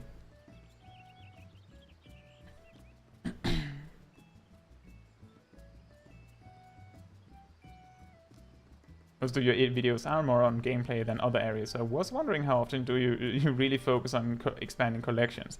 Yeah, I don't. There's even things that sometimes I have made a video on, I'm not super invested in it, but it's something that I know about, and I'll just make a video on it. But yeah, I suppose it does reflect my interests in the game, what kind of videos I make.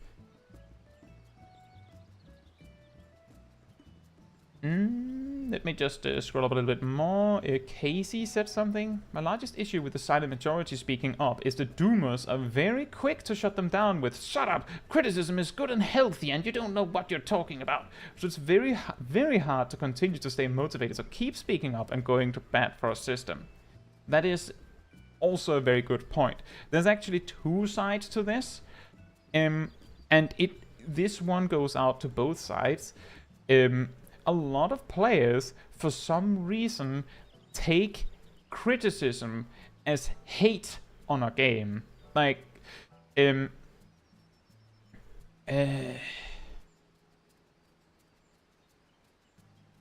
believe it was the Perfect Balance is Impossible video recently, or maybe it was one in a similar kind of like quote-unquote kind of maybe could be viewed as criticism, where someone commented on the video that if I hate the game so much... Oh right, it was the button bloat video. They basically said, if you hate the game so much, why are you even playing it? And I'm sitting there like, I'm literally making videos on this game for actually years by now. If I didn't like it, why would I do that? So they just interpreted you don't like or you have a problem with this particular aspect of the game. So why are you playing? Most of my videos get some haters writing very mean comments. If you've noticed, I've started not responding to everyone because it was very, very painful for me to scroll through all of the comments and getting all of the mean ones.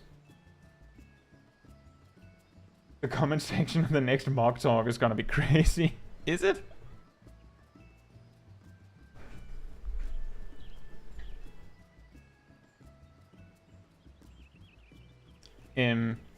But yeah, the problem is that some people take criticism as hatred for a game. And I think one of the... Actually, this is an excellent timing for you to come in, Bondi, because if there's anyone in our little community here who often presents their criticism of Final Fantasy XIV, it's Bondi. But Bondi, to my knowledge, loves this game and gives a lot of criticism because they want the game to be good. So it makes so like that's exactly a perfect example of someone who disproves the suggestion that criticizing a game means that you don't like it. On the other end, there's also people that that think that if you don't agree with them on there being problems with the game, it's because you're dumb or something like that, right? That how could you possibly be satisfied with what we have right now? This is ludicrous. You have to be an idiot, or something to that effect, which is also unfair. The thing is, some people are going to like what we already have. Some people asked for this, after all. Indirectly. But they basically asked for this. And some people started playing this game and stayed with it since it became like this. And there's probably a good reason why they stayed with it. It's because they like it like this. They like it exactly like this. So they have no complaints.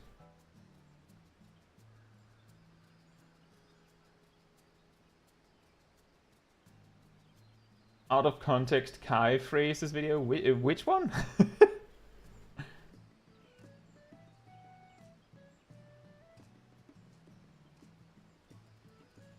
Oh, they are, Ymir.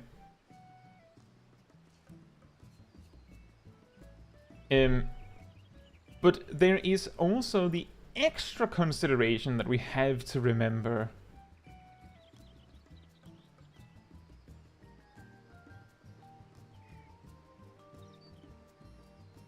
Is that some players don't know what they want.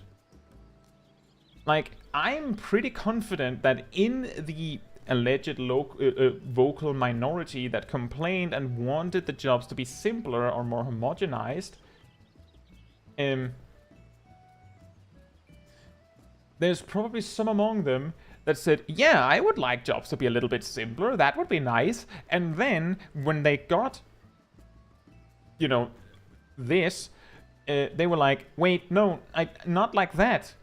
This is not what I wanted. There's also people that are like, I want to go back to when we had separate tank and damage stances, so that tanks have to manage enmity more, not realizing that the way that enmity worked is that tanks basically just did the absolute minimum required to get enmity rolling, and then it was actually the healers and DPS's job to manage enmity. Like, it was never the tank's job alone, it was a group effort. So the people that say, we want this, we want that, they might not realize what they're actually asking for, because they don't know the full picture. And they won't know the full picture until they get what they asked for, and that's when they go, wait, no, I wasn't exactly, that's not exactly like that I was picturing. I was thinking a different kind of that. Not that, but like kind of like that.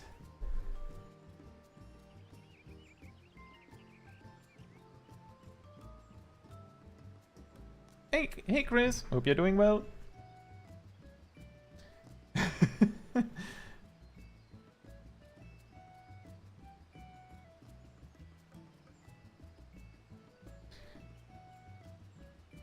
Soldiers as Caetsu clearly hates my obsession with tenacity since he had the audacity to suggest melding crit. Here's the thing.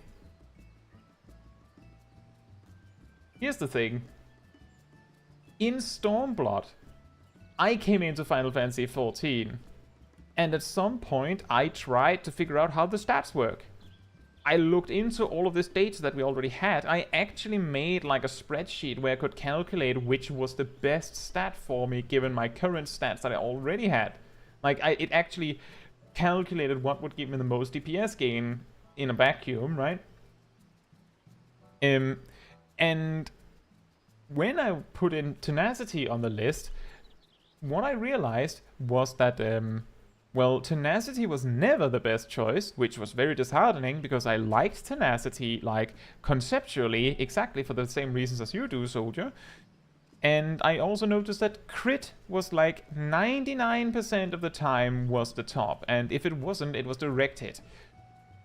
And that was mainly if I put in like really low numbers for the amount of crit I already had. So I went through that phase of going, oh, Tenacity is awesome, and then going, wait, Tenacity is not awesome. Oh.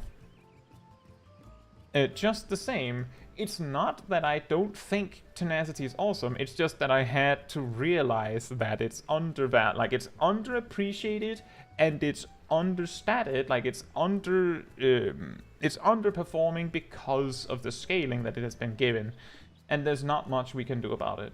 That's just how it is.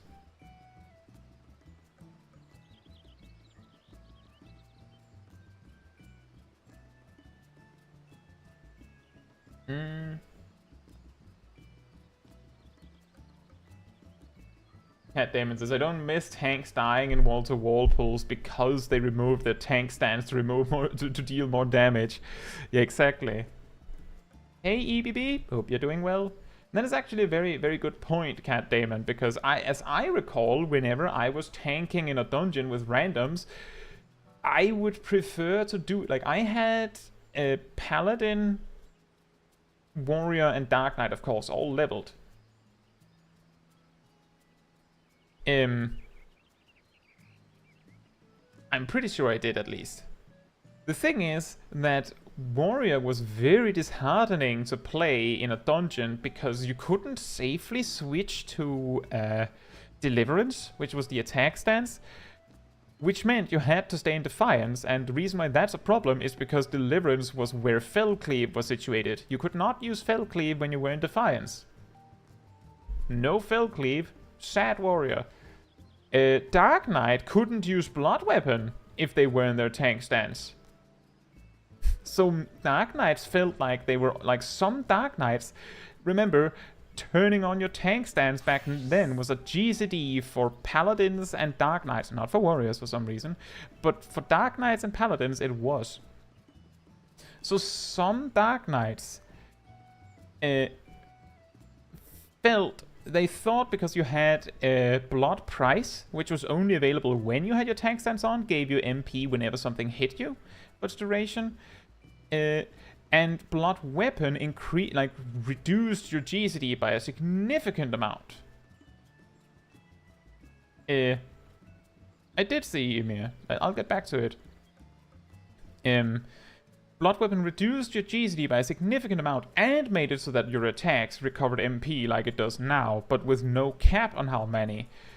But because they had separate cooldowns, some Dark Knights thought they were supposed to switch to tank stance to use Blood Price, and then when that was over, turn off tank stance and use Blood Weapon for a little bit. And that meant that every 30 seconds or so, they would lose a GCD to switch into tank stance to use Blood Price. And I don't know if that was smart, but that's what they did. Sometimes. And Paladin weren't nearly as bad, it was just their auto attacks did way more damage when they were in their damage stance. So it didn't feel as bad, which was the reason why I mainly played Paladin as a tank in Stormblood, because it was the one that sucked the least to be stuck in tank stance, and the reason why you were kind of stuck in tank stance while in dungeons was because you can't trust those randoms to know how to manage their enmity. So you can't not do it for them.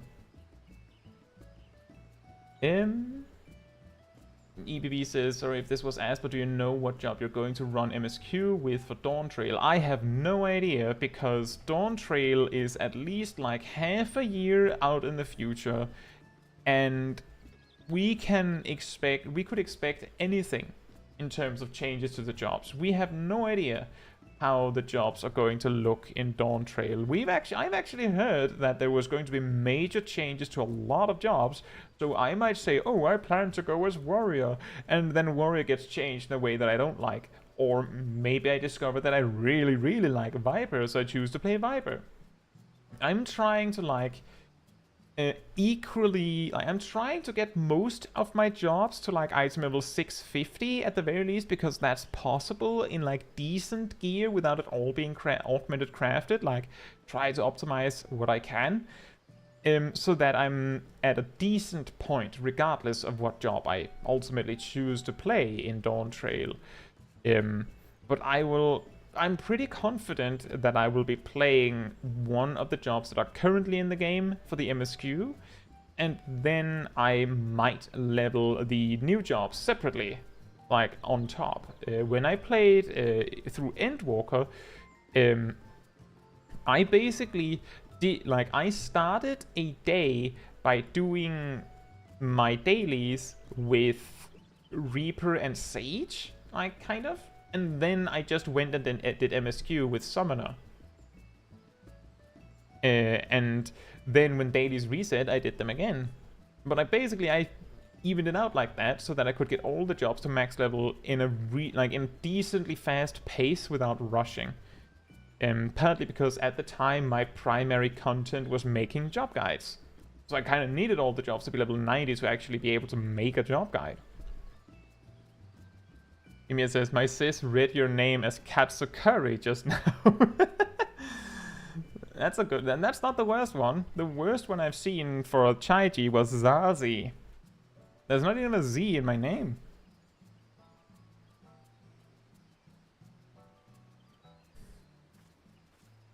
Bondi says, I'll need to get all forecasters up to 100 by the time Savage drops. I think that'll be fine. If I remember correctly, they give you a few weeks to do that. So that should be doable.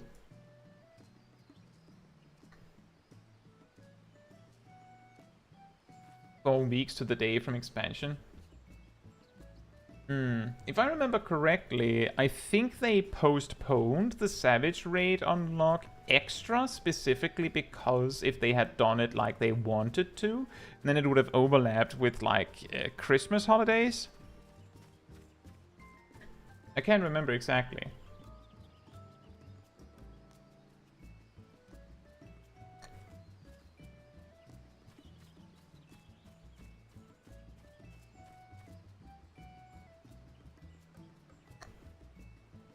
Soldier says, the thing is that I only use Tenacity for Dark Knight. It's the only tank that allows me to see the 0 damage taken. Tenacity sucks on other tanks, so I never use it on them. I mean, I'm just going to reiterate that Tenacity sucks specifically for damage output. If you need to reduce damage taken, then Tenacity is not bad. But if you want an example of another tank that can make it say 0 damage taken, then Bloodwetting applies a shield. Shake It Off applies a shield, so you could technically make Warrior take 0 damage from something. I use that sometimes to cheese certain mechanics, and I don't even target Tenacity, I just happen to have some. That's correct, Bundy. First Savage Tier was like January 3rd, and I'm pretty sure that they wanted to do it a certain number of weeks after, but they couldn't because it would have been in the Christmas holiday. If it had been 2 weeks after, it would have been like just before Christmas. So people would have to hurry through the Savage Raid to get it done, right? Actually, that's not true, because they did like... wasn't the normal version... Was the normal and Savage version released simultaneously? Was the second raid tier the first time they split them? Paladin also has Divine Veil, that's also true, but technically, I mean... they also have Hallowed Ground, if we were going to go that, but you're right, Bitsfox, you're right. Paladin also has Divine Veil. That could also work. Normal version was 2 weeks. Oh. Fair enough.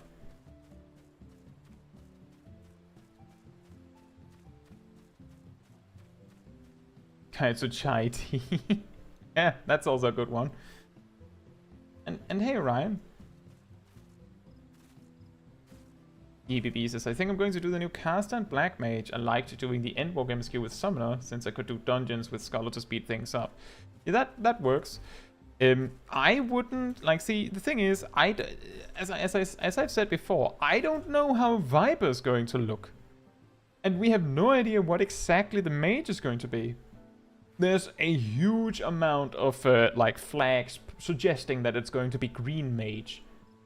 But we haven't gotten a name yet, so we don't know. We don't know. We can assume that it's probably going to be green mage, but we haven't heard them say it. We haven't gotten a yes, it's green mage, so we don't know. And no, seeing like an icon that looks like the green mage icon from other games isn't enough. They could literally just go, oh, but in this game it's the icon of the purple mage, or the weird RNG mage, to make space for the fact that we're going to remove all the randomness from Astrologian. Maybe it's actually the icon for the devout, or it's actually the icon for like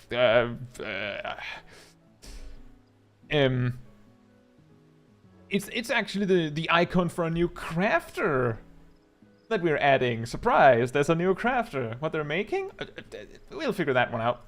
Like, we have no idea what it's going to be until they say what it's going to be. And even if they say what it's going to be, and this is something that I very, very, very briefly, like, mentioned in my Viper video, getting a name is meaningless. We've seen some of the actions that Viper can do, but we have no idea what those actions actually do, and we were shown those actions so far in advance that by the time the job is finished, they might not have all of those actions anymore. They might have changed the way all of them function. So we have no clue how Viper is going to work. And even if we were told that Green Mage is coming, what's it going to do? If I remember correctly, Green Mage is like a debuff-centric job. So that could mean that, oh, it applies a lot of dots, because technically that's debuffs, right? So now we have a dot mage, but then it might have no dots. It could be, and I've made this example before, but it could be that you just apply like 15 buffs to yourself, and then you just shoot the biggest fireball the world has ever seen on the enemy and just decimate them. Maybe you even like apply like 5 buffs to yourself and 5 debuffs to the enemy to make you do more damage and them take more damage. And then you shoot the biggest giant fireball the world has ever seen, and it does the equivalent of like 4,000 potency, and all the ninjas complaining about Yoshiranryu's weird crit variance just sit there like, you know what? I don't think I have it that bad anymore. When they see the green mage fail the crit, direct crit, just sitting there like, whew, good thing I only have 1,300 potency to not crit. Like, it could be absolutely anything. Anything.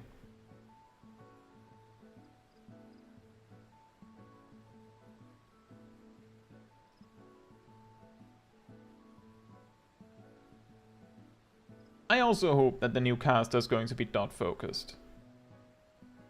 Like, that's what I have said, is that the thing that makes me the saddest about them changing summoner is that it means that we no longer have like an actual like pet job. But then again, we didn't really before Endwalker. I'll get back to that. We also lost a job that was kind of like dot-centric. But then again, we kind of lost that before Endwalker as well, didn't we? Summoner's pet centric nature kind of started to wilt with Stormblood when they were given Bahamut. That kind of just comes in and just kicks your pet out of the way, just yeets it across, like over a mountain for 20 seconds or something every 2 minutes, because you had to do Dreadworm Trance twice to get it. It wasn't gone, but it still meant that 5/6-ish of a fight you didn't have a pet, because Bahamut doesn't really count in the same way, not in my opinion, at least not in my opinion. And then in Shadowbringers, it was every minute. So you had like a third of your rotation you actually had a pet, which made it really awkward, which I suppose was compensated by them making it so your pet couldn't tank anymore. But understandably, in Stormblood, something that I really hated about Summon at level 70 was if you were doing open world content and Bahamut was ready, you were sitting there like, do I summon Bahamut so that I can do big damage, or do I keep Titan out to tank for me? The correct answer was almost always Bahamut, but still, it was weird that you had to make this choice. And an interesting thing is that because Old Summoner was extremely comparable to World of Warcraft's Warlock, and at some point, if I remember correctly, Warlocks got the ability to summon like a Doomguard to stand with them at DPS for a little bit, but I'm pretty sure they couldn't both have their regular pet and a Doomguard. So it was very, very comparable to getting Bahamut to come in for a little bit. So to me, the pet summoner started dying in Stormblood, and then it like completely died in Shadowbringers. Like it technically was still a pet-centric job. It just didn't feel pet-centric anymore to me. It didn't feel like the pet was a core part. It just felt like it was an extension of yourself, and not like an actual pet you really had to manage, even though it still was.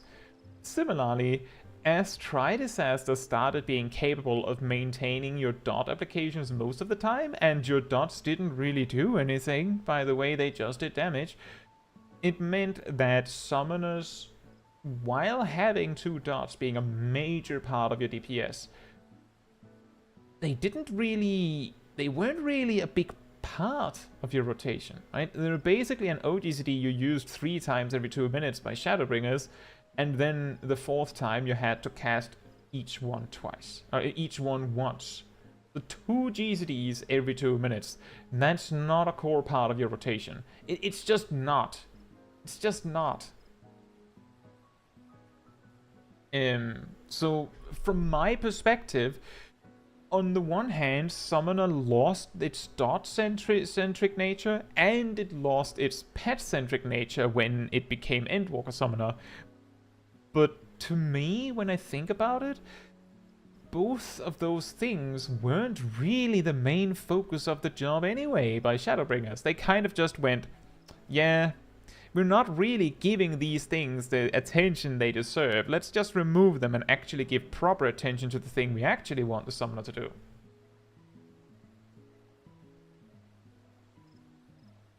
Ymir says Summoner doesn't make sense as a dot job.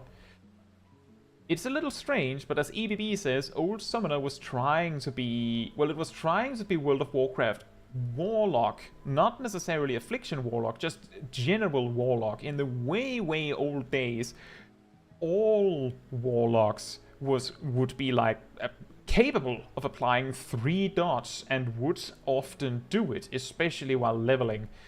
And back in the day, Summoner had 3 dots because Bio and Bio 2 were 2 separate spells. So old Summoner, like super old Summoner, was basically trying to be a Warlock. Like there's so many similarities that it could be a coincidence. But like just to grab a random example I've brought up before, the first pet a Summoner gets is like a ranged magic user called an Imp. Sorry, I meant Emerald Carbuncle. And then their second pet that they get is like a physical, like melee range tank that tanks for you and holds aggro decently, and it's called a Void Walker. Sorry, I mean Topaz Carbuncle. And then at level 30, when you get like your physical DPS pet, you get like this like close combat attacker that does a little bit more damage. It's a little bit more like just aggressive damage focused. That's called a succubus. Sorry, I mean Ifrit, of course. Nope, Ymir, you didn't actually get Ruby Carbuncle. Didn't exist. They added Ruby Carbuncle later so that you could have a Ruby Carbuncle. It wasn't actually a thing at any level. Originally. You literally, like, you got the Emerald Carbuncle, then the Topaz Carbuncle, and then you got Ifrit, then Titan, and then Garuda. I actually, speaking of which, EBB, I actually have a video on the channel about the history of Summoner. It didn't get a lot of views, but I have it, and you might be shocked to find that I bring up these exact comparisons in that video as well. I also want to point out that Summoner dots originally, so you had a debuff that reduced the enemy's ability to do physical damage, not magic damage, but physical damage. And of course, that spell was called Curse of Weakness. Sorry, I mean Virus. It was called Virus and had like a green version of this icon, and it reduced physical damage done by reducing strength and dexterity. Specifically, Arcanists at higher level would get a trait that made it also affect magic damage by reducing int and mind as well, but it was because it was available through cross-class, so other mages, for example, could have the physical part of it. They also got 3 different dots, an instant one called Curse of Agony, I mean Bio 1, a casted one, which is of course called Emulate, I mean Miasma, and then they get one that you could that also had a cast time, but technically you could reduce it to well, actually you couldn't, but it actually had another one with a cast time which was called Corruption, I mean Bio 2. But you could reduce Corruption's cast time to instant in World of Warcraft, but you couldn't reduce Bio 2's. So what I'm saying is, taking an Arcanist from Stormblood even looked very much like the thing is, one of my favorite classes in World of Warcraft is Warlock. So me making an Arcanist and then being like, oh, this is awesome, is not particularly surprising. But in A Realm Reborn, it was so clear that there's so many comparisons where like I can make this funny joke by referring to an action by its World of Warcraft equivalent's name, just like how we make memes about Sage having scholar actions and stuff like that. It's the same, or it's similar, right?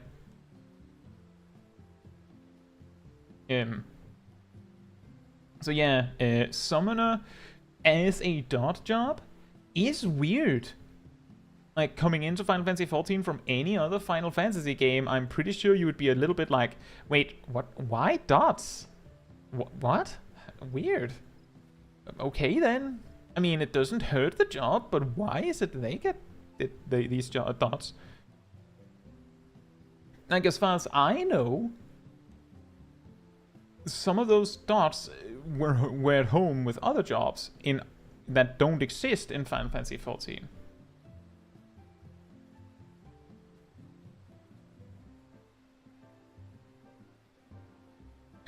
Let's see, Brett says Death Knights also had a minion summon. That is true. And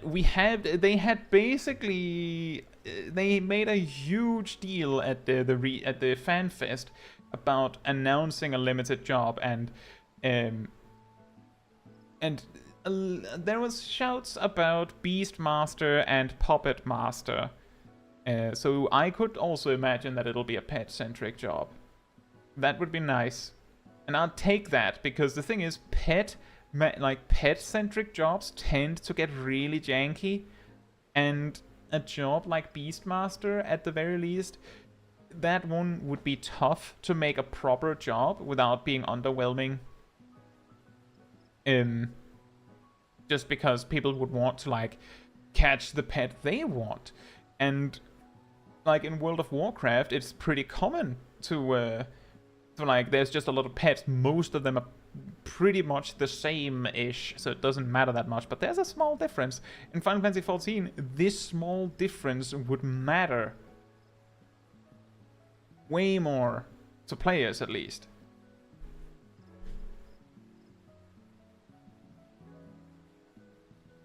Summoners just a perma-rotation of Bahamut and Phoenix now while waiting for Searing Light. Well, it's not exactly a perma-rotation of Bahamut and Phoenix, because it's just a fourth of their rotation. Then they have other summons. Impatiently waiting for Ebony and Ivory, Carbuncle. Yeah, and the thing is, the person who's using them stopped using them.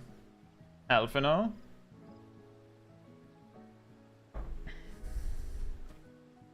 But yeah, in A Realm Reborn and like Heavensward, Summoner was like very dot-centric with MP management and stuff like that. In Stormblood, something happened and it started becoming really focused on something else.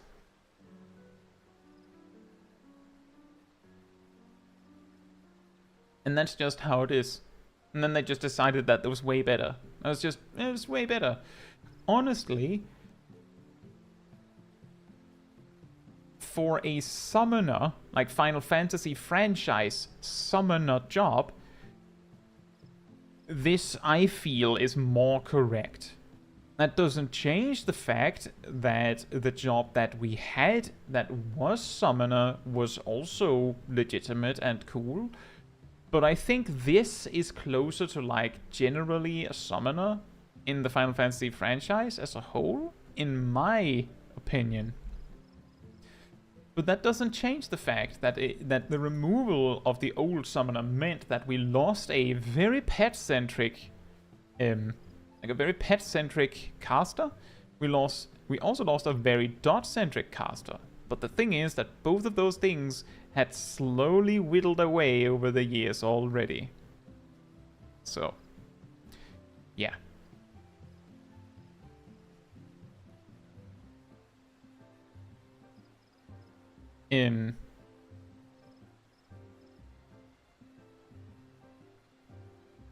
Not like that's basically what I'm saying, and I've said that before. We don't have a dot-centric job. And I don't feel like the closest we had to a dot-centric job recently, and when I say recently, I mean in several expansions, is like Bard's dots used to be the thing that caused your songs to activate instead of them just activating on their own.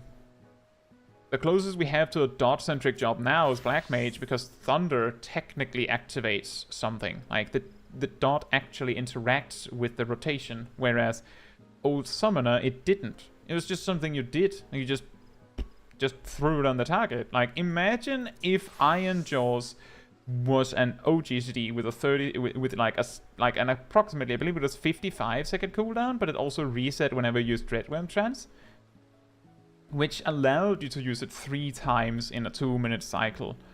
Like, imagine if Iron Jaws was an OGCD, that was basically how Summoner dots worked for the most part. Not very impressive. Mrs. Blue has a lot of dots. Yes. Even if they act like Flamethrower. No. They have a lot of dots. 1, 2, technically 3. Technically 3. Do we have other ones equipped? I don't think I... Oh yeah, 4. Why do I still have Apocalypsis equipped? You're not supposed to be equipped. They have a lot. It's just that the thing is, and this is of course an effect of Blue Mage, it's not impacting the Blue Mage rotation. The reason why Blue Mage has a lot of dots and they use a lot of dots is because they do more damage than the alternatives. The reason why Blue Mage has a lot of dots they're not using is because they're not doing more damage than the alternatives.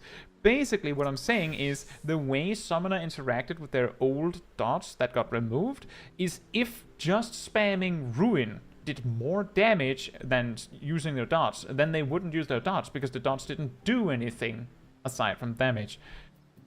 If the Bard dots, if I remember correctly, weren't particularly impressive back in the day, like they did fine damage, but it wasn't like huge, but you still would apply them. You would sometimes apply them on AoE, because if you were in Mage's Ballad, it meant you got more Bloodletters or Reigns of Death, because they procced more. But you don't have that problem anymore because they don't have any interaction with the player rotation at all. That's why I'm saying the closest we have to a dot-centric job now is Black Mage, because they have a proc from their dots. Like, they actually have something. I'm pretty sure there's no other jobs that have something from a dot.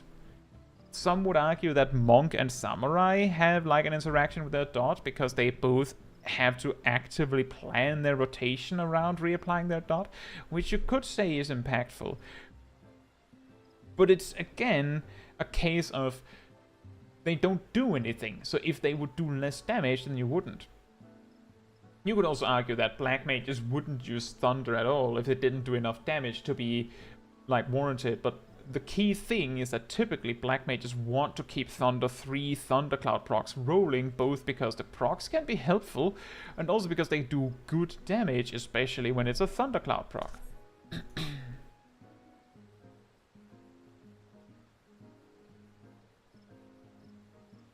EBB says Bard as a dot job is so random. I don't mind it, but I don't see Bard as that. I agree, but that was what we had. If Apocalypsis is wrong, I don't want to be right. I believe Blue Mages discovered that in a vacuum, using Apocalypsis is the most powerful rotation. The problem is that it depends on a boss encounter having like 10 seconds every minute where you can stand still. And, well, most difficult boss fights don't have that every minute, and Apocalypsis falls behind if you can't do it every minute exactly on the dot. And the reason why it's every minute is because you want both Phantom Flurry and Apocalypsis, and you want to then use Moonflute every minute instead of every other minute. It's kind of wild.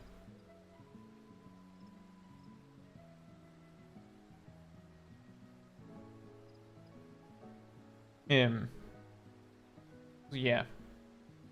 Unfortunate. That's how it is.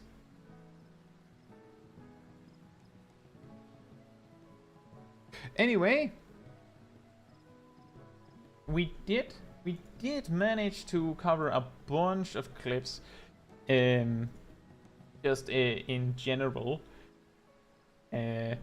We still have Bondi's clip and Jet's clip. I skipped over those because I didn't see either of you in the chat when we got to them. So that'll have to be next time. Did you know that one Xenoglossy is more potency than a full duration Thunder without Thunder proc?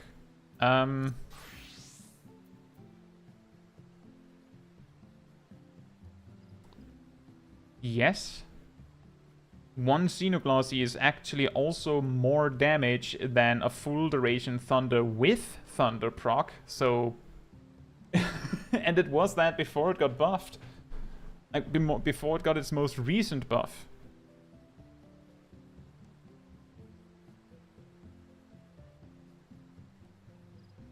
Thunder 3 is 750 potency with a Thundercloud proc if you count the entire dot as well. 750. Because it's 50 plus 350 plus 350.